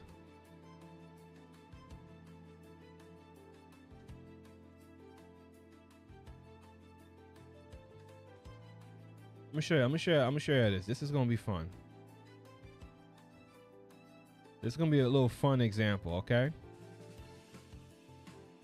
This sounds like some anime shit. Hey, you're valid. Look at this. Okay, you see that? You see this as Ninjatainment? This is Ninjatainment, okay? You see that? Go zoom out. You see that? Okay. That's Ninjatainment. So if you watch Ninjatainment all day, okay, you're here. Okay, this is where you are. If you watch this all day, okay, if you don't watch this all day, this is the rest of the internet. You see where you are? And I even did you guys a favor because I made it extra big. I made the words extra big, right? Let me do it again, and I make the words extra small, okay? Just so you can have an understanding of when people are talking about this stuff, so that you can put it into perspective, right? So I like to visually show people things so that you can put it into perspective.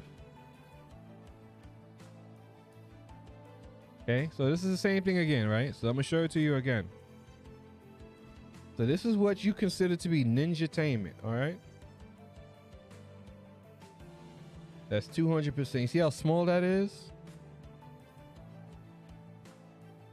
Okay, that's 109%. You see how small that is?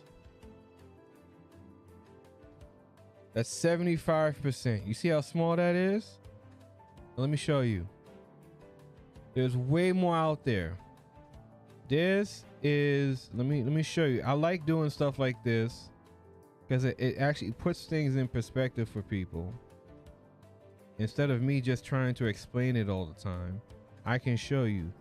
This is the internet. Okay? You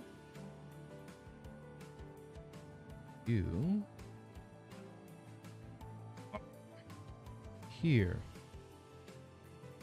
Okay? So this,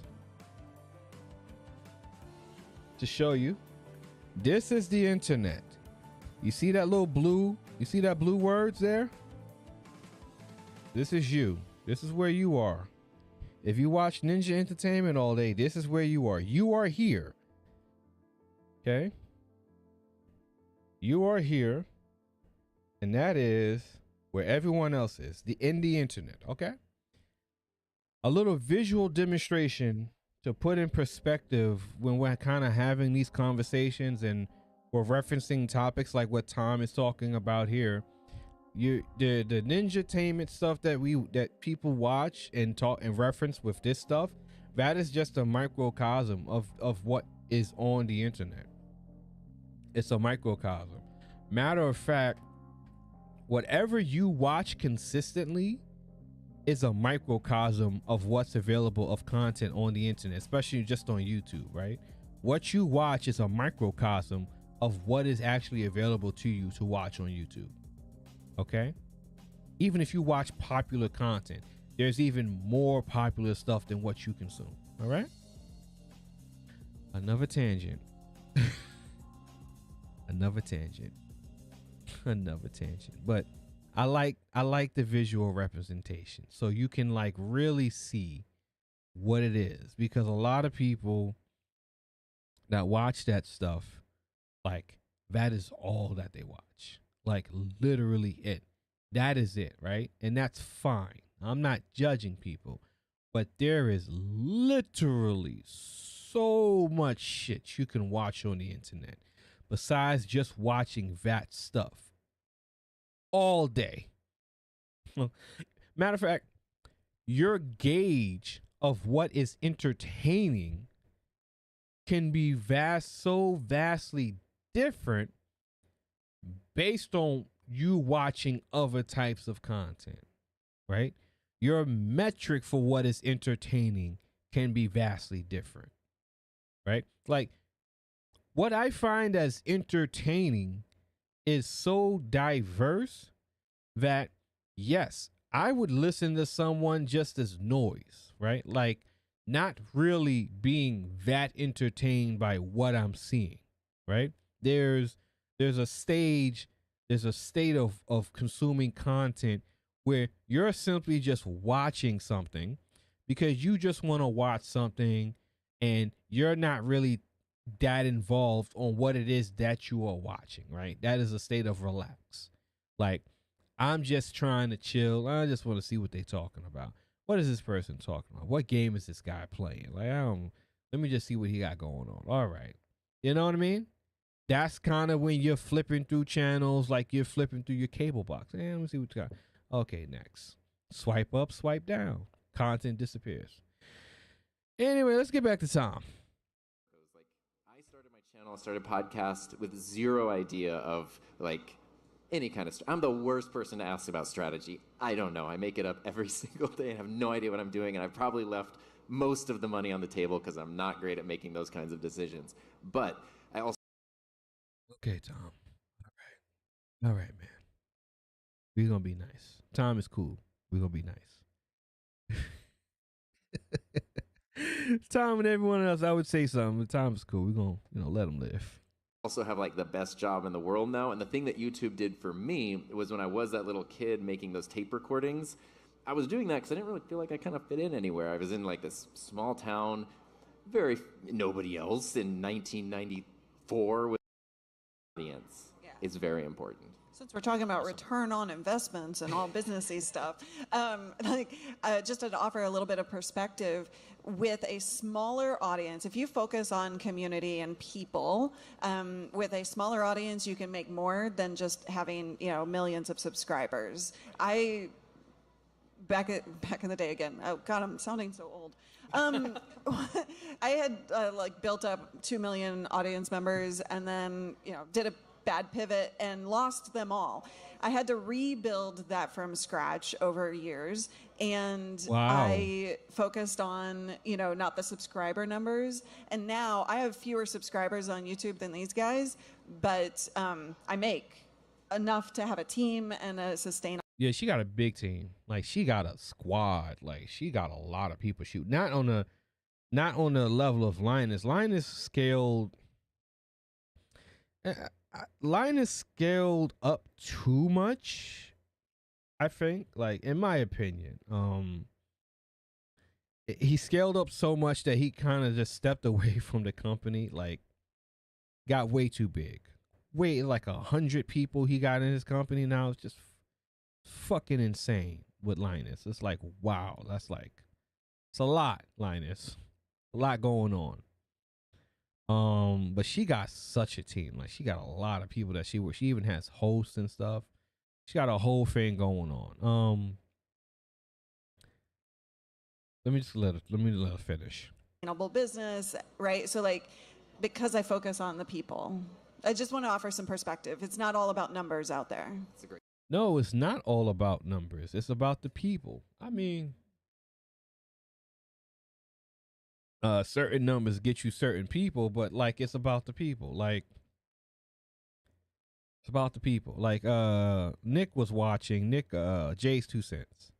I've talked about this. I've had Jay on the screen, put him on the Summer Jam screen. Sad face, trying to figure out what's going on with his channel and what do people watch. He said that 2 years ago. This week or last week, still tweeting about, I don't know what you guys want.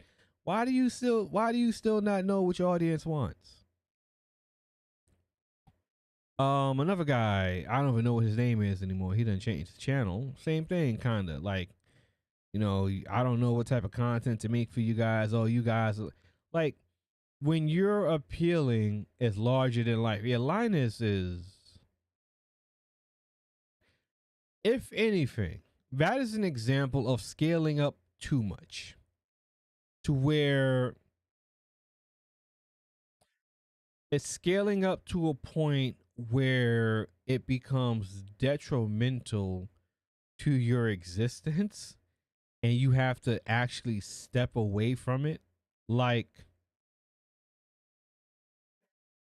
He scaled up so much that he had to actually just step away from the company completely due to the just how the company, how I don't even understand what it is. Why is his company so big? Right. That's the first thing. And I get, I'm not saying hamper the money or whatever, but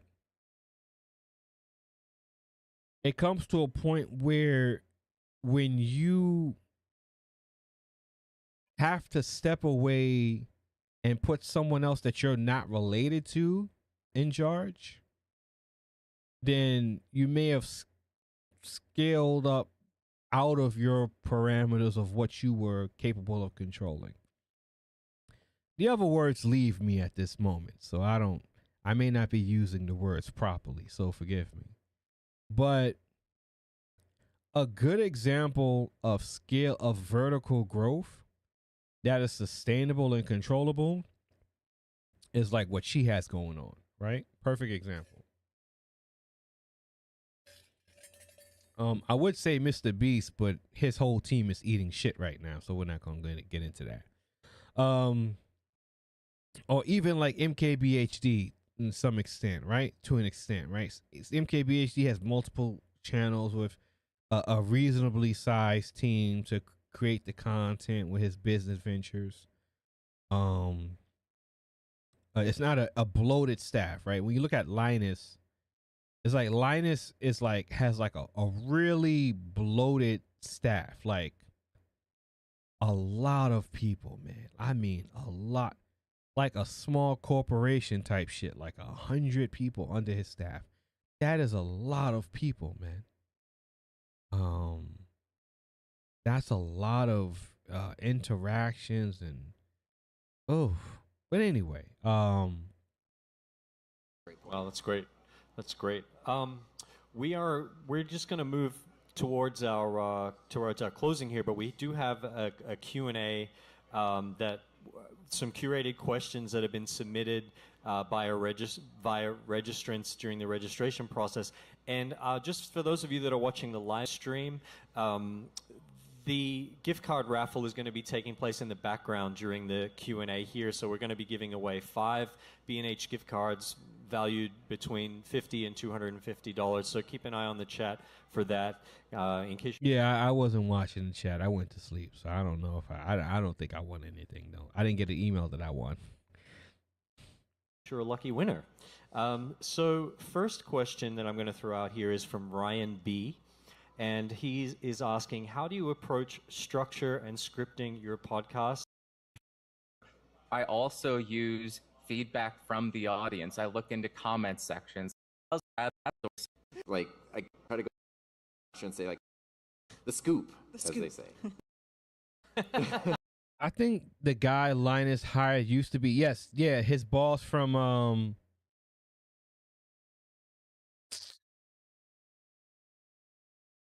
I forgot the name of that company.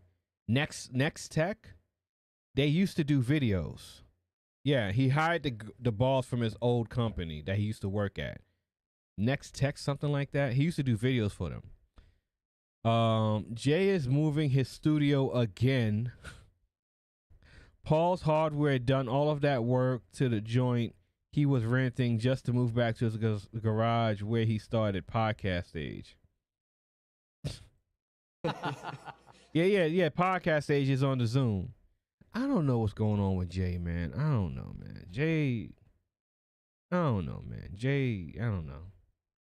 I don't know what's going on with the tech bros, man. The computer bros, man. I don't know what's going on. I mean, pause.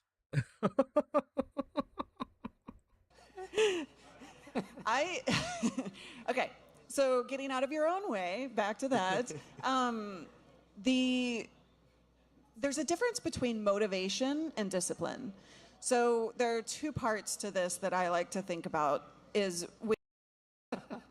That is gold, honestly. Enjoy making the show that they enjoy.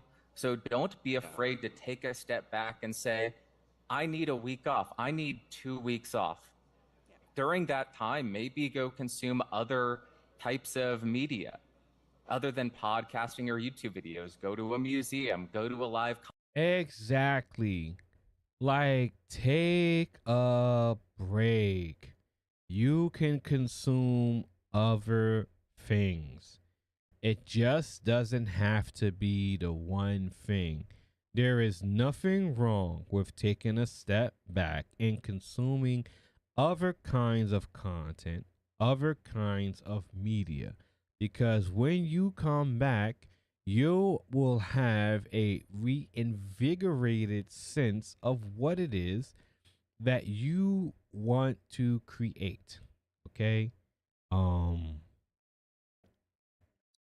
don't want to keep harping on, because a lot of people in my chat room kind of watch this stuff, like, but like I'm saying, like the addiction to like the ninjatainment stuff, like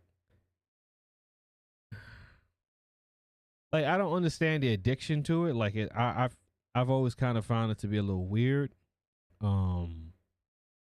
Personally, I never understood the addiction to like watching that stuff, but it's good to, even if like you don't watch stuff, like just if you just watch, matter of fact, I had people, tech reviewers do this. Tech reviewers just watch tech content. That is it. Tech content. What do you watch? I just watch reviews. That's all I watch is reviews. So all you watch is reviews on YouTube. That, yes. Nothing else. No. Wow, that's crazy. I'm not like that. I tech reviews do that, right? I watch all kinds of content, right? Even to a point where it's like, wow. What? Yeah, I watch a lot of stuff, right? And being able to watch a lot of stuff, I don't get like if I get kind of exhausted or drained or tired of watching one type of thing, I can simply refresh my history, erase everything, and I can have access to different types of content, because that's how different and how much variety that I have that I'm subscribed to. So I can find and watch other types of stuff. But I don't just sit there and watch podcasts all day and things like that, or just live streams like that all day. It's good to take a step back and watch some other stuff or consume other media, like going outside. It's good to touch grass. Touch grass is good. Grass is healthy. Touching grass is really good for you. Concert. And getting sun. Getting sun and touching grass are amazing. A lot of people should try that.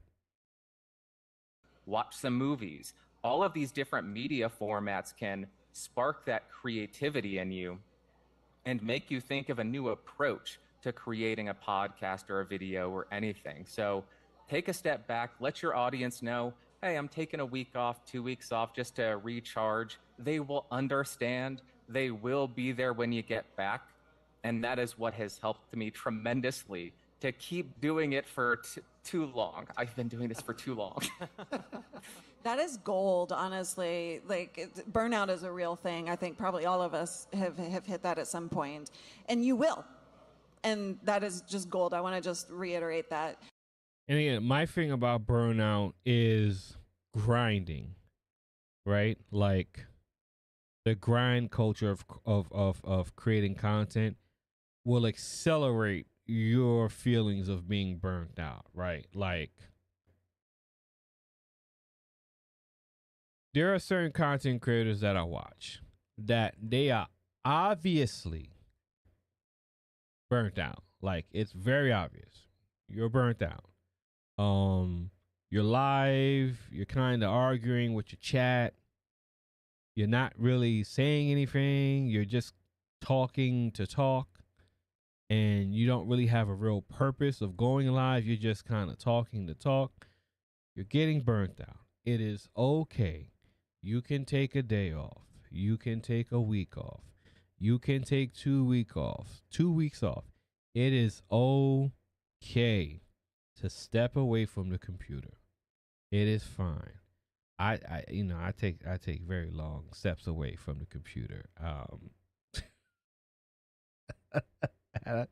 I'm not burnt out, but I take a very long steps away sometimes. But I'm working on getting better with that. But I take very long steps away from the computer. Very long. But yeah, like burnout, like it's okay to take a step back, man. Like fuck that. It's like that shit. They're gonna be there, man. But you know, when you're just kind of just going through the motions and you're like making content to just have a piece of content up, you're not really talking about anything. You're not really doing anything. You're not really providing any kind of value to people. You're just there. Like it's all right, man. You can go ahead and take a step back, man. It's all right. It's all right. The people gonna be there. Okay, people gonna be there. Anyway, coming back to her. Know that there is no actual data to prove that when you take a step back, it harms your channel. That is a self-imposed infliction on our own selves that is just not even true data specific wise. That's not a good phrase. You know, words. We stuck with you because we're on it. I don't think I would do much differently. There is You go from the past. Started a podcast today versus Okay, I don't want to hear about the past. Because right at the questions. start, I was doing or reach and build an audience. Paul J is saying he's curious about the best way to initiate a social media buzz to drive traffic or reach and build an audience. Do you have any thought on that, using social media to build your podcast audience? Look at what I do and do the opposite. And then you're going to do great. I think the best advice I've ever heard Tom is Tom. Tom is just Tom. Tom is just Tom. That's all we're gonna say. Tom.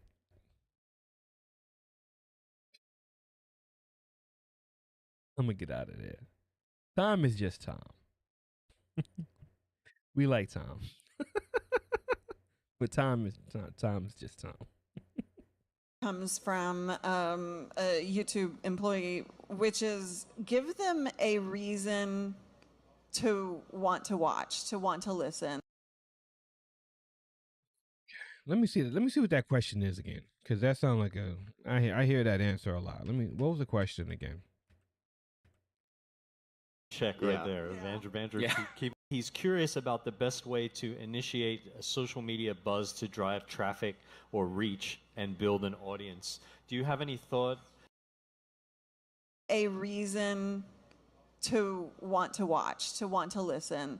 They're not going to click on that link from social to just because you want them to, just because they're seeing it in their feed. You have to create the reason why they benefit from it, and you have to showcase that. So it's not just You got to provide value. Yeah, I mean,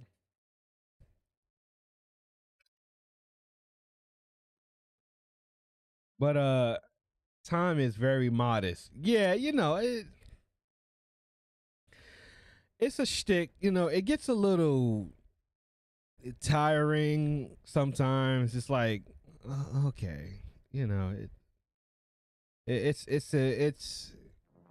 gets a little tiring. I mean, I get it, but it's like, oh, come on, dude. Like, come on, please stop. It's like, come on, please stop. The modest, the modest shtick is something that's promoted all over YouTube, and it's like, it's like a bit much. Like, it becomes almost crippling for people to be so modest that it hampers some aspects of their growth and becoming content creators. Like, there's people with like thousands, 20s and thousands, hundreds and thousands of subscribers, and they're like, oh, you guys want to buy t-shirts from me? I would have never imagined. I can't believe it. Wow. Maybe I should put a t-shirt. Like, come on, man. Like,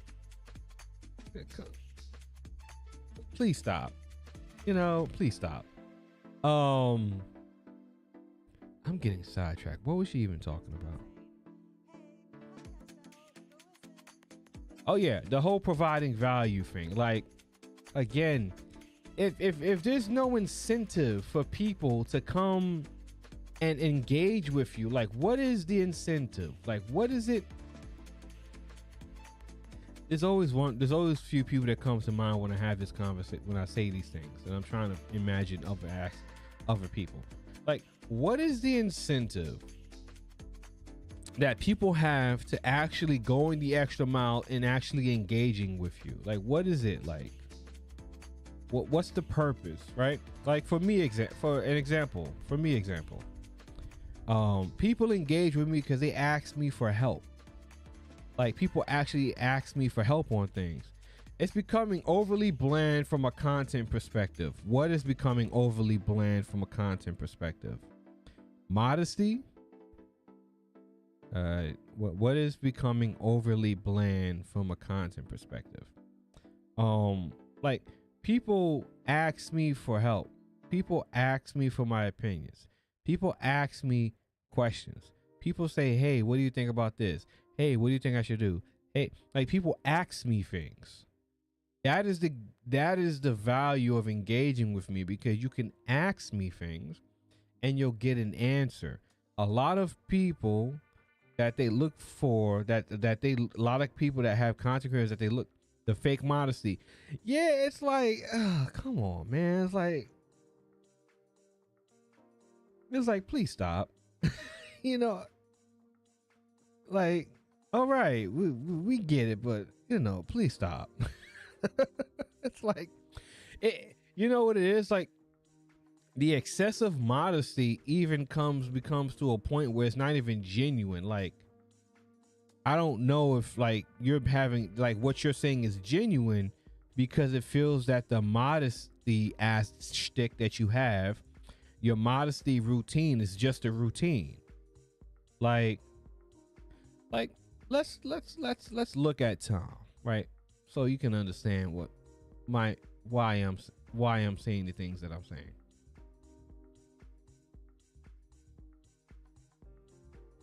Okay. Tom Buck. Okay. As somebody who loves audio and video production and is kind of obsessed with cameras and microphones. Okay. Tom Buck has 148,000 subscribers. Okay. Tom Buck does not.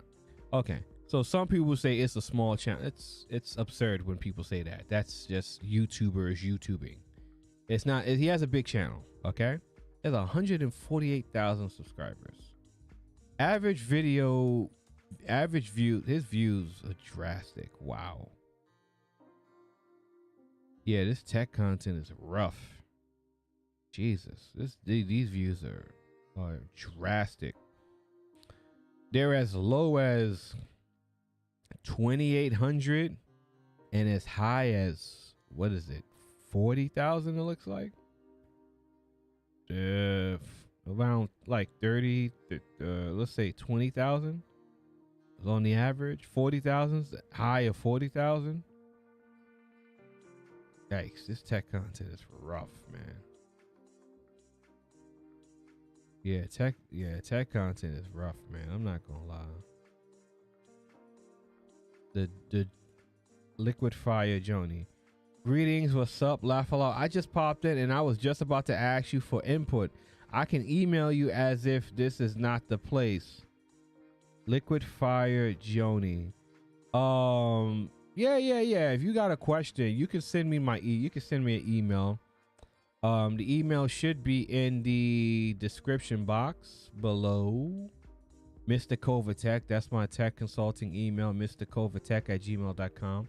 If you got a question, shit, go ahead and shoot me an email. Or if it's a big question, if it's like you about to, you know, ask me a in-depth question, you can put it in the chat. But if it's a longer question, that's not a simple answer, you can shoot me an email. Up to you. But anyway, yeah, Tom don't really have a small channel. All right, so he gets a lot of, you know, gear and stuff to review. So the modest thing, it's back to what Club Fortune was saying. It's becoming overly bland from a content. Yeah, it's like you know, put some hair on your chest, man. Like, no one's asking you to be like Andrew Tate, but like, bro, come on, man. Like, you know, you know.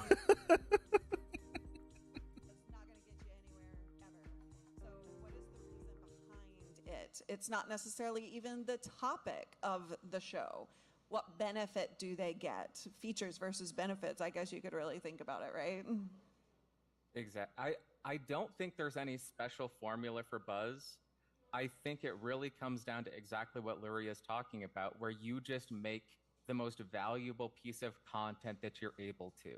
Make sure you're respecting the audience's time. Make sure they are actually getting something out of it.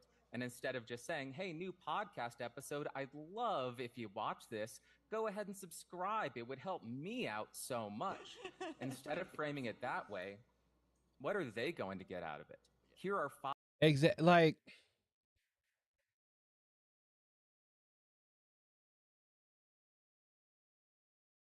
in my opinion, once you pass 50K, you're no, yeah, like you're not a small. I hate that. That I am working on not cursing so much. It is a work in process. Like, I hate that so much, right?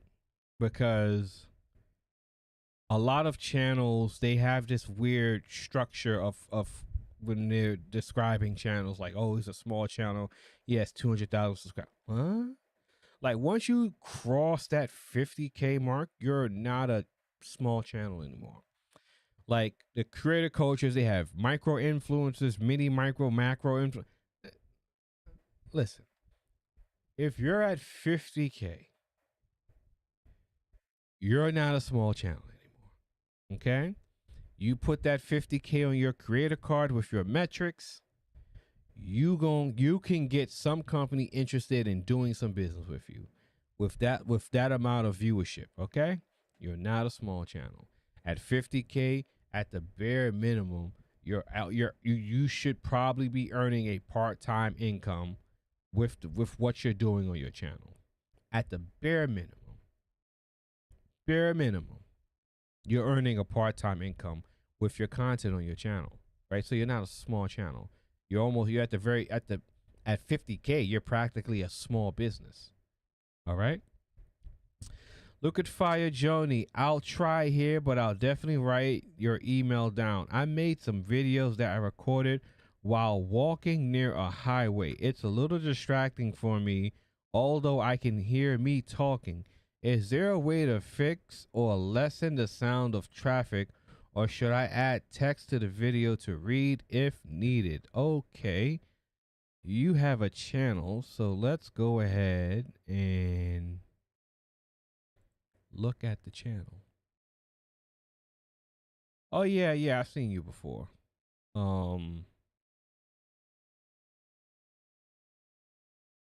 If this is the channel that you're talking about. Out today. Guess what's out today? The sun is out today. I'm gonna walk anyway. I'm gonna walk today. Rain or shine, I don't play. I got to walk anyway. Hey! Now walk. Hey, drink some water. Now walk. Hey, drink some water. Now walk. Hey, drink some water. Now walk. Hey, drink some water. Now stop. Hey, breathe with it. Woo!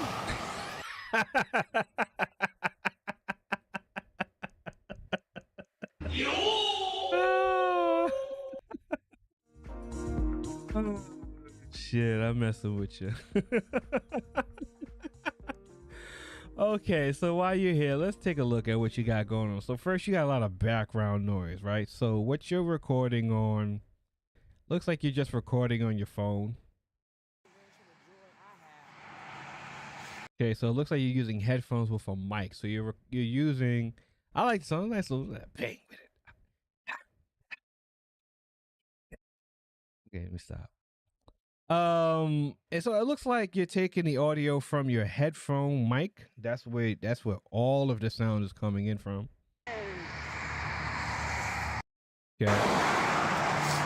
And it's just taking all the noise, right? So if you're doing content walking, right? So if you're doing walking content, what you need is now I'm assuming you have a phone that has a micro USB or you have a micro USB-C adapter. Like what we talked about earlier today, you can get a lapel mic, right? So let me show you this lapel mic. There we go right here. So you get this lapel mic right here. It's $16. Very affordable lapel mic. You get this lapel mic. Gene, what's good? So you get this lapel mic right here. And let me show you what it looks like.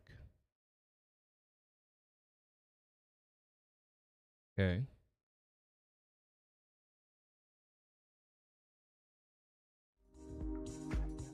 Let me show you what this lapel mic looks like.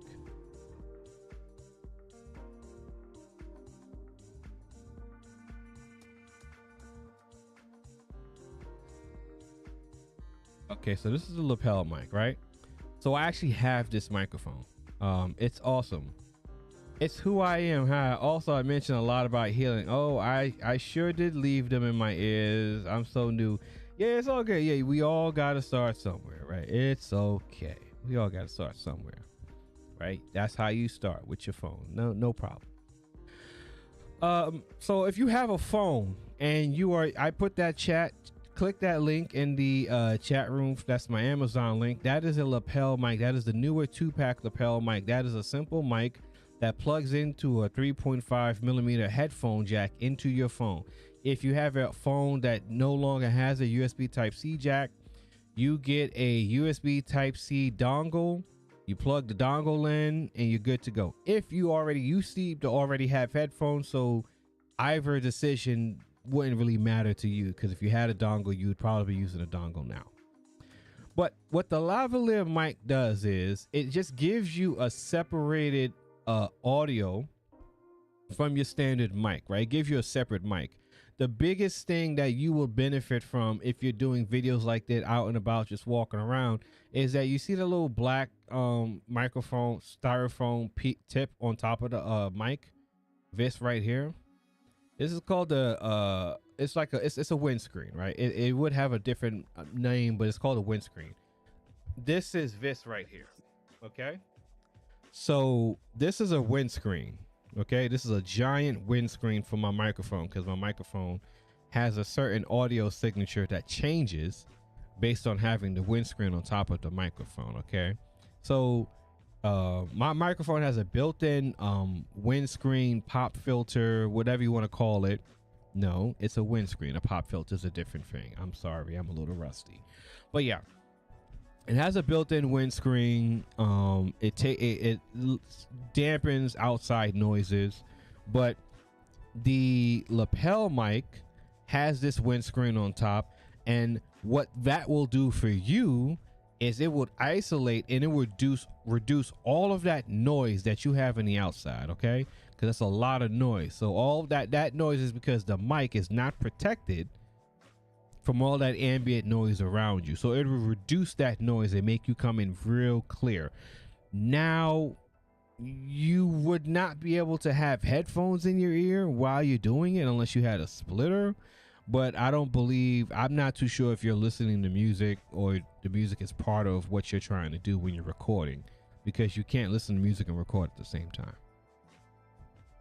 So to answer your question is you would want to get this lapel mic. It's $16. It's very cheap. It's price of a sandwich or a coffee, Starbucks coffee, depending on what part of the country you are.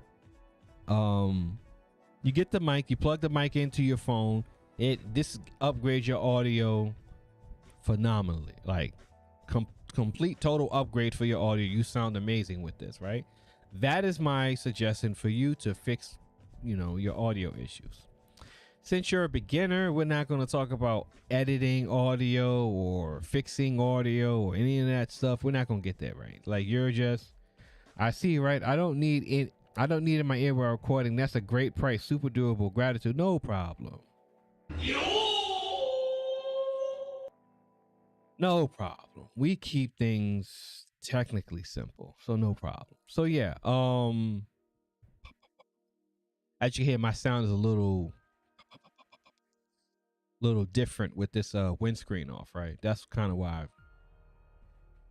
I've been using it. So yeah, the windscreen on that lapel mic would reduce pretty much all those issues that you have right now. So as you can see, my audio sounds much different now because I have the pop filter on top. Again, let's come back to see how your audio sounds. Again, we're talking to we are talking to Liquid Fire Joni. Okay.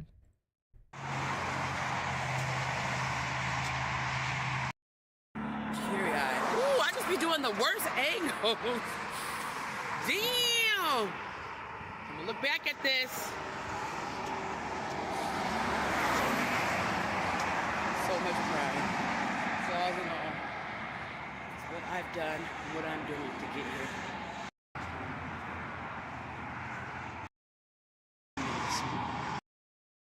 Try again.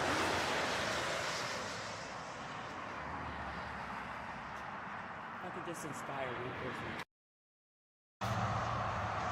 As needed. Where are you? Walking on the side of the road like Lou Ferrigno and the Hulk. Like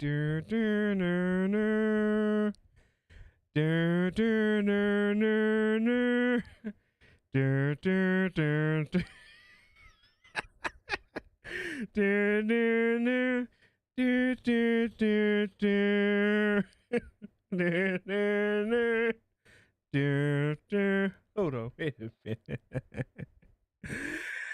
Joni, what you on? Joni, what you on the side of the road like that for, Joni?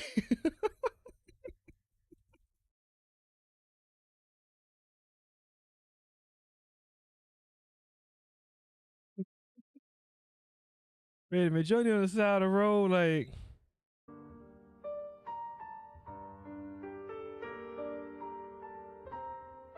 Joni, get out the road, Joni. Joni, get out of the road. Like, what are you doing? Why? Get out of the road, Joni.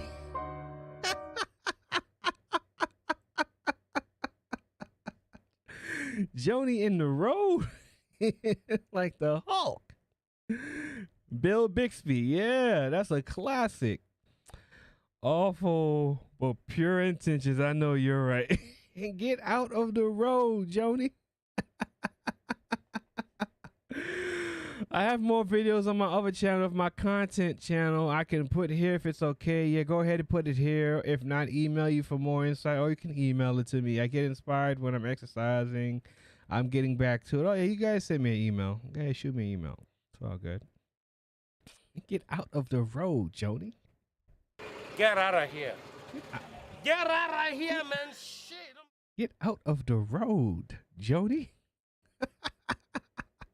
Yeah, but anyway, come back to lapel mic. That lapel mic would solve a lot of your audio issues instantly. Most people that are recording on their cell phones, that's the very first thing I tell them to get. Joni's Soul Journey, right? That's a nice. What's the name of your channel right now? What is the name of your channel right now?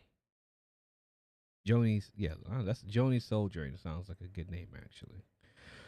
Yeah, so whenever someone is using a cell phone to make content and record content, that's the very first thing I tell them is you just get a lapel mic. Get a lapel mic, instant upgrade to your audio. Even when I first started out, I got a lapel mic. It's an instant upgrade. You can put it in your purse, your pocketbook, your book bag, a small pocket in your book bag, your coat pocket, your jacket pocket. and it's so portable. It's so inconspicuous. Like you going outside, you record videos for lunch break, however you want to do it, and you get accustomed to it, and you get more comfortable talking into the mic.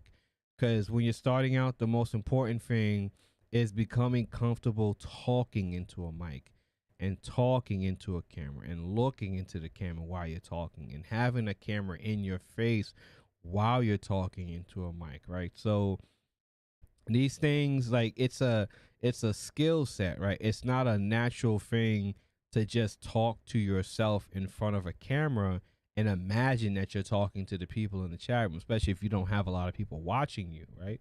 So the lapel mic gets you comfortable talking into a mic. Then you learn the proper techniques of how to talk into a mic. You learn how far away not to be from the mic. You learn how up close not to be to the mic.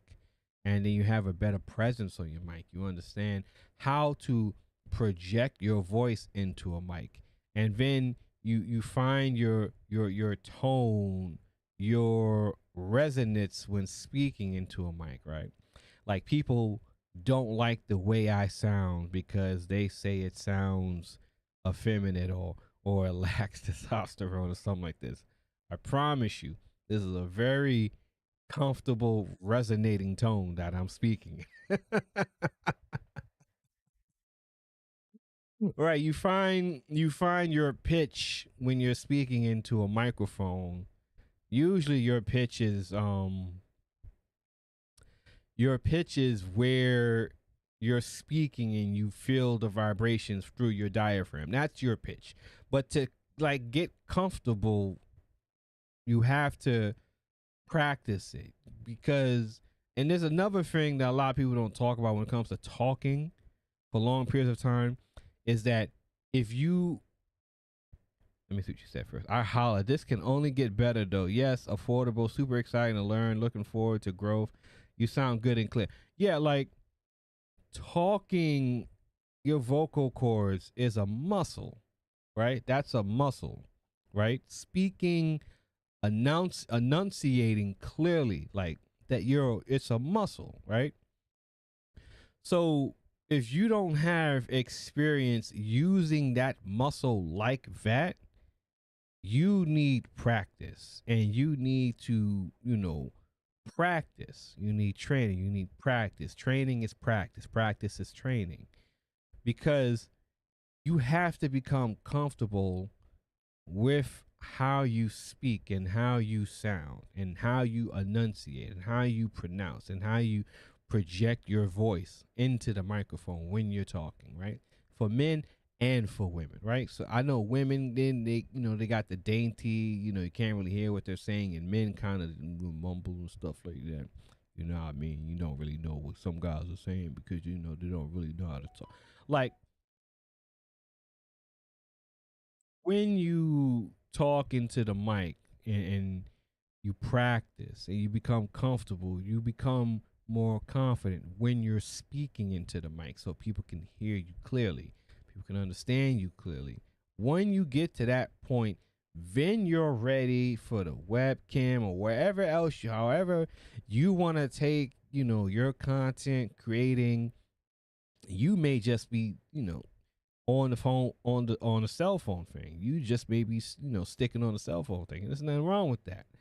Or you may get comfortable. Everybody ain't gonna have that. Yeah, ain't nobody gonna have that, right? Ain't nobody gonna have the truth teller voice, right? Yo, hey, Nick.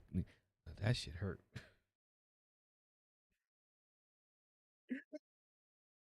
that hurt.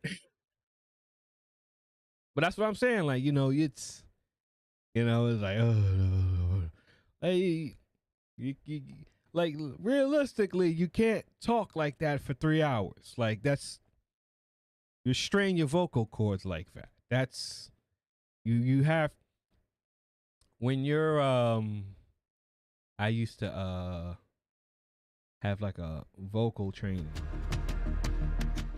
I used to, that's stuff that Supreme used to, teach us and talk to us about.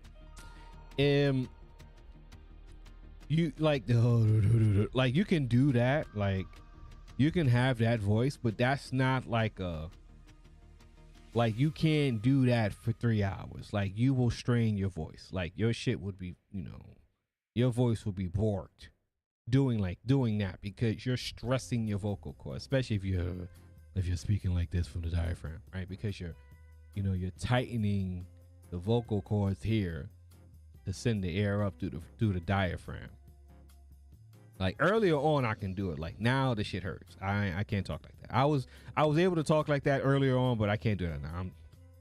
I'm just, using my pitch, like, and your pitch is the sound, the voice, when you're talking and you feel the resonance through your body. That's your pitch. That is your comfortable pitch and tone that you can speak at consistently for hours on end, and you're not tired. You don't strain your voice talking like that, right?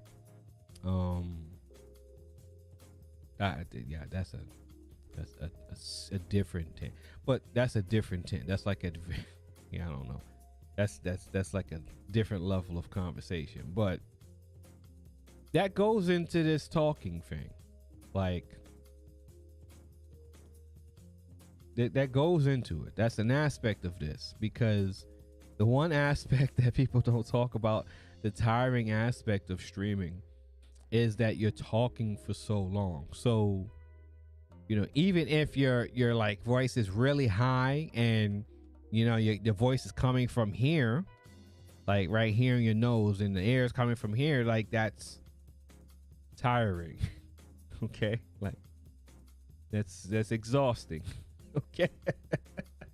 That's an exhausting way to speak, because you're forcing air to come here because you're talking from your nose, and instead of finding your pitch and talking from like the midsection, and then if you're making it come deeper, you're talking from your diaphragm, and you know what I mean? Like, either way, you're gonna fuck your voice up, and now you can't talk at all. Now you sound like Roland Martin, scratchy voice and shit. But anyway, a mega tangent. We got some heavy tangents going on tonight. We got some award-winning tangents going on tonight. Yeah, so getting comfortable talking into a mic is the most important thing above all else. Even if you don't look into the camera. Like, I don't look into the camera because my camera's up here. And my head is here, and my camera's up there, and my computer's down here. So I'm kind of like looking at the screen, which is almost somewhat I'm looking at you while I'm talking to you, if you're looking at me while you're listening to me, right? But the shades actually kind of help me with the illusion of where I'm looking, because I can look into the camera, but I got a lot of shit going on, so it doesn't make sense to just look into the camera if I got stuff going on the screen. But yeah, just get comfortable talking into a mic. Get comfortable talking into a camera. Just get comfortable talking. You'll find your pitch, and then you'll find your voice. Once you find your voice, when it comes to creating content, that's when you'll be the most comfortable at being able to project and to let people to show people what it is that you're trying to present to them.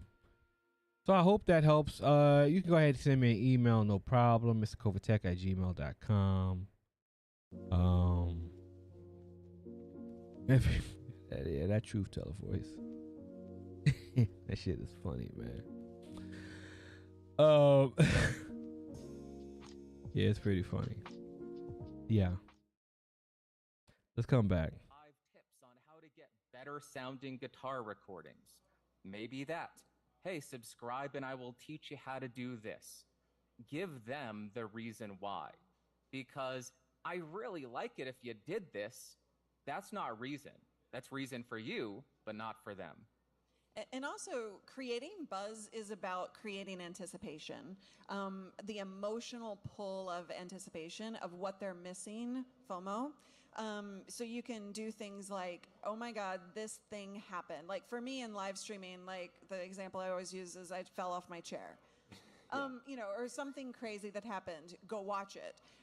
Because you're missing out on that humorous thing. So creating FOMO, creating anticipation to something that's going to come even.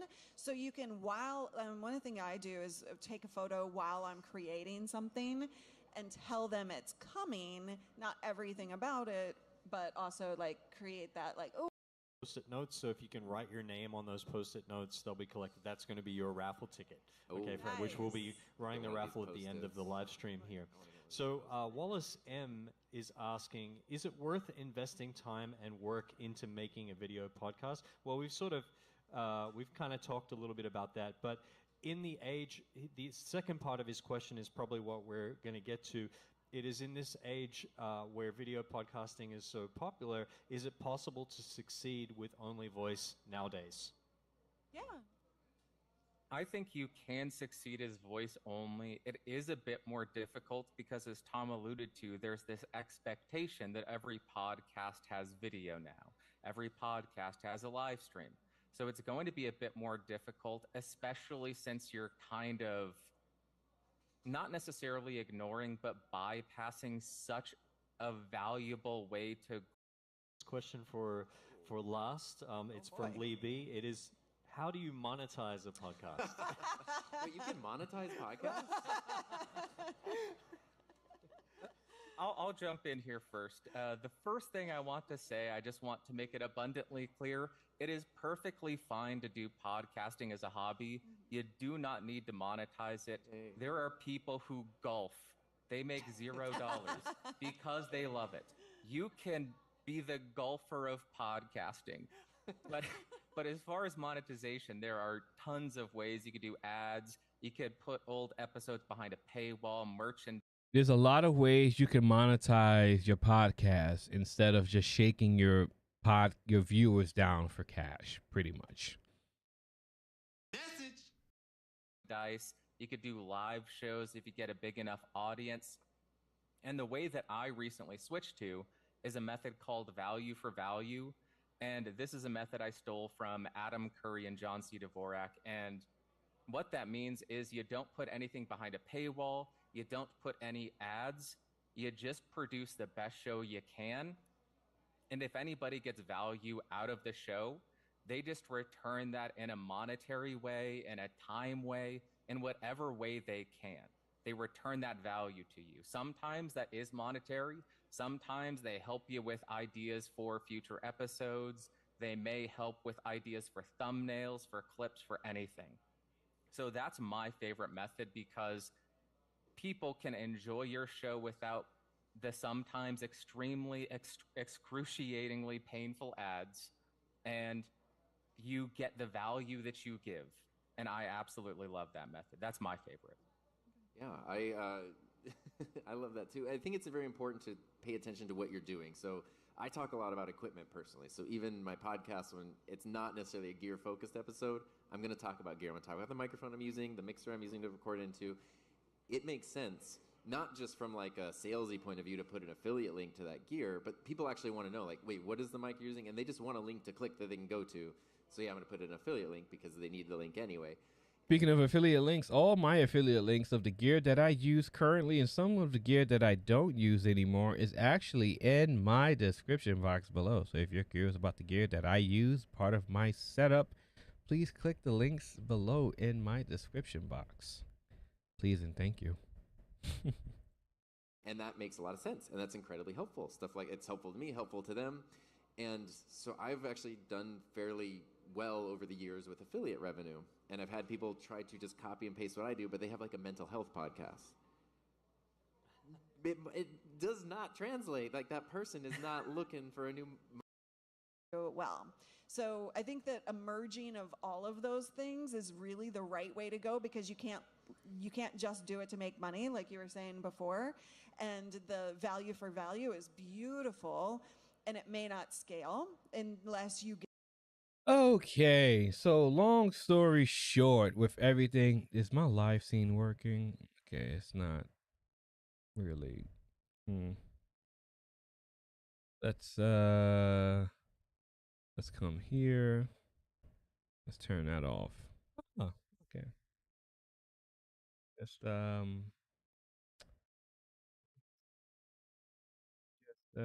fix it like that.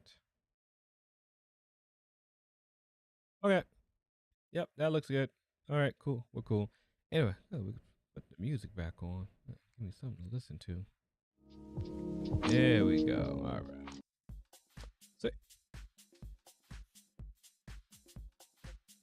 anyway, long story short, that was a really great breakdown of podcasting things. I like that. That was my first time.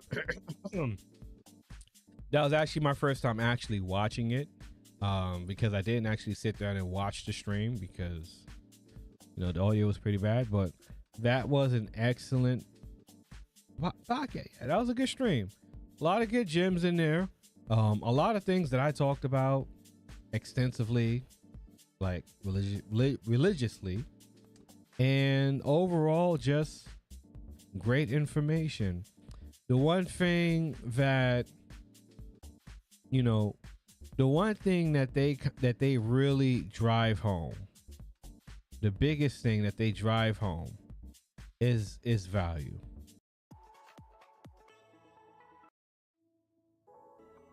Like value. Like you have to provide value. Like you have to. Like it's you have to provide value.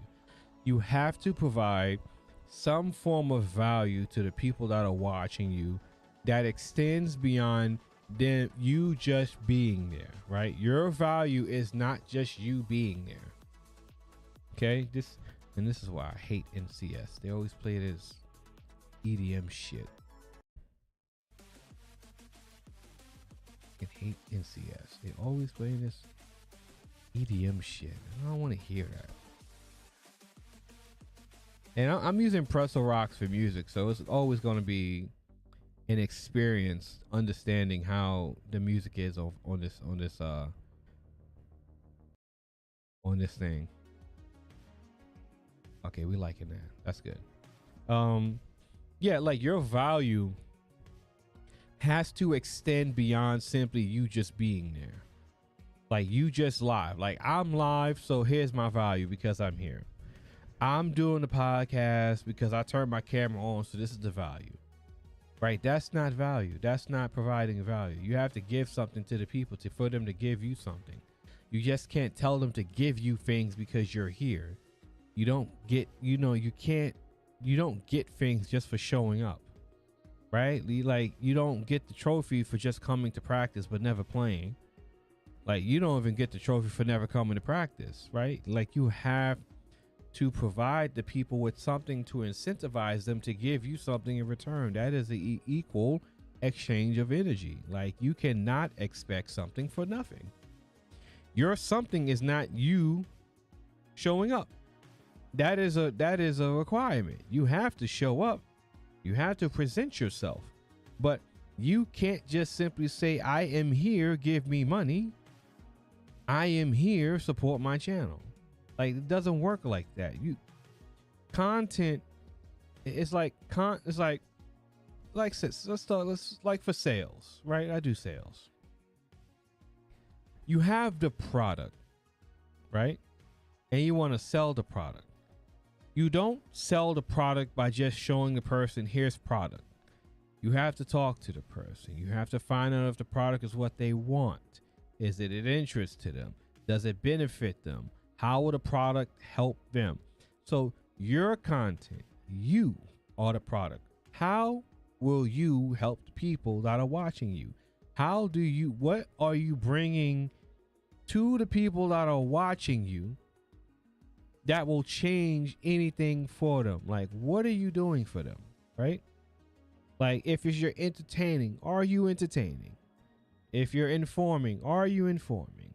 If you're a tutorial, are you teaching? If you're education, are you teaching? Like, for me, like people ask me questions, I give them answers. Like, Liquid Fire Joni's asking me questions, I give her answers. That's what I do.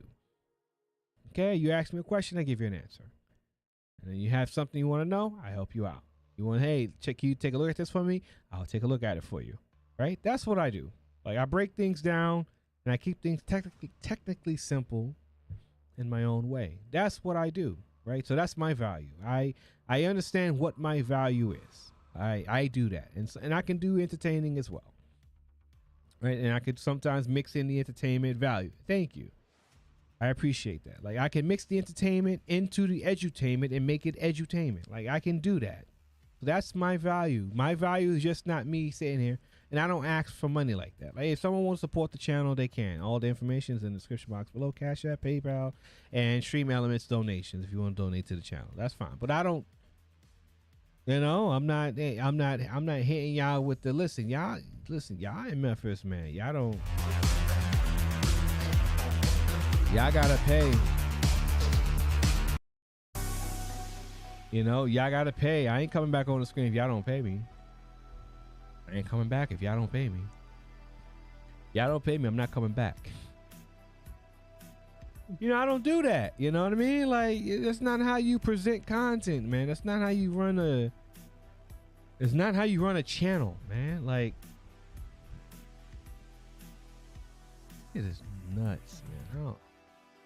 It's not how you run a channel. It's not. It's not how you present content, man. That's not, you know, you know, you're not, you shouldn't come here on YouTube just to shake people down for money. That's not. It's pretty, yeah, and it's off-putting. Like, what the like, I'm not coming back. I'm not watching this shit. Like, what are you talking about? I gotta do what?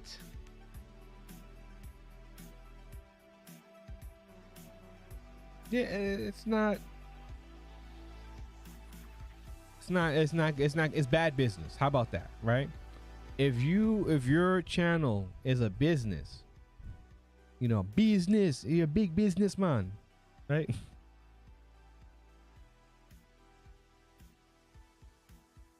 If your channel's a big businessman, you need.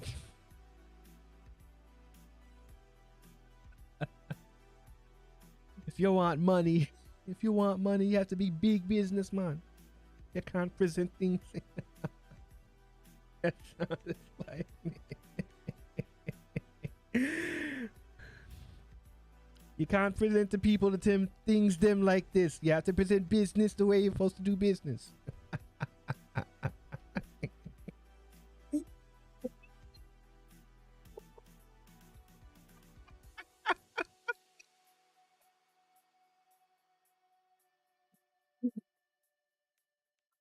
How can a man show up and not give business?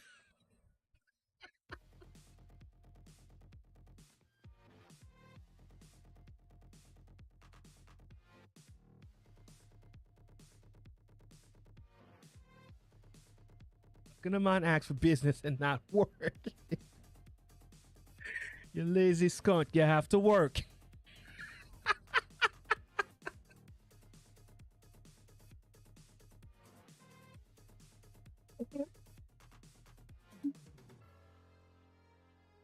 You lazy skunt, you have to work. If you can't work, you can't get money like that. What type of man is that?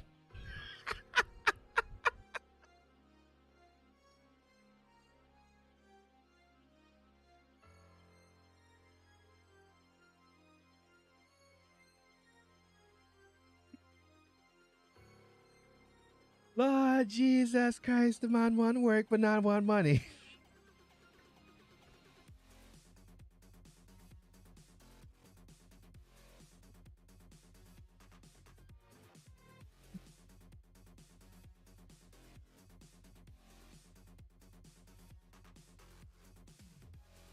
You want work but not want money. You want money. You now want work.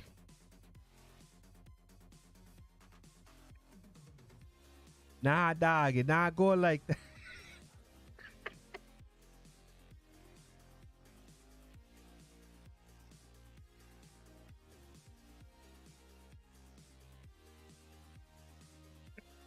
All right, man. All right, I'm done.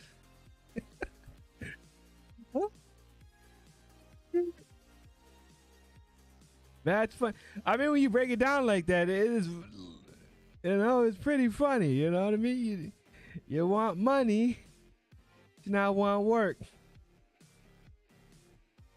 You want money for show up. Like you're Beyonce or something. Like you're not. All right. We out of there. We out of there. We out of there. We out of there. All right. We out of there now. Come on. We out of there now. I don't want to listen to that shit. Hold on. Let me get my theme music. I might just go back to VLC, to be honest with you. All these other apps is ass. VLC never let me down. Let's just go back to VLC, VLC never let me down, man. VLC is my tried and true. I don't do too much. I just want to play the music for you, master. And I like VLC. VLC, I might come back to you. We might just go back to VLC. But anyway, we have been live for 3 hours. Wow. I did not think I would be live for 3.5 hours tonight. That is impressive. I didn't think I would even be live that long. But anyway, and now my voice sounds like I'm a, 1970s jazz musician and shit.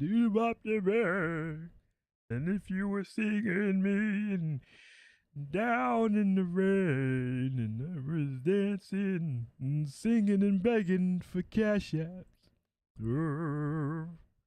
and I was dancing in the rain. Okay, that's enough of that. Listen, when you guys hear this song, man, wait a minute. Is the song working? The song's not working. Why is the song not working? It's a whole thing for me. The beat drops, and I tell you my outro, and then the music is not working. Why is that? Why is this? Why is the technology never working the way it needs to be? This is what I hate. It's embarrassing, honestly. I don't know why people listen to me. My technology is not working. Is it working now? Let's see. No, it's still not working. Why is it not working? Let's try it one more time. Hold on. Okay, is it? Okay, it's not going. Oh, you got to go in the app and change it. Okay, let's go. Oh, yeah. There we go. Put some hair on your chest. Where you hear this song, it's time to get up out of here. Ladies and gentlemen, man, I've had fun breaking this down for you, man. We had a good stream. We broke down the audio of the Trump conference. Again, I'm just strictly breaking down the technology. I don't give a fuck about the political argument. I'm just here to give you the information, right? So please don't argue with me in the chat room about your politics and who you don't like to vote. I don't give a shit. I'm not here to talk to you about that. Thank you, please, and thank you. Salute to the people that's been watching me, Nick, Club Fortune, everybody. I appreciate you guys for tuning in and tuning out with me in this late night. Thank you very much. Yes, indeed. And shout out to Liquid Fire Joni. I hope you get that link. Hope you get that lapel mic to get you set up. So glad I caught you live. Much appreciated. I'll be back. I thank you. Subscribe. Like and subscribe if you're new to the channel. I greatly appreciate it. Like I said, when things like this come up, I just want to break things down from a technical perspective. I see a lot of things that I want to talk about, and I just want to break it down from a technical perspective. I don't want to get caught up in politics and how you feel about things. I just want to look at the technology. I think that's my my unique perspective, that I can look at these things and break it down and provide value and show you how not to sound and how not to look. I have another video that I want to talk about. It's going to be about, the most important things for a YouTube channel. But until next time, thank you, goodbye, and good night. Till next time.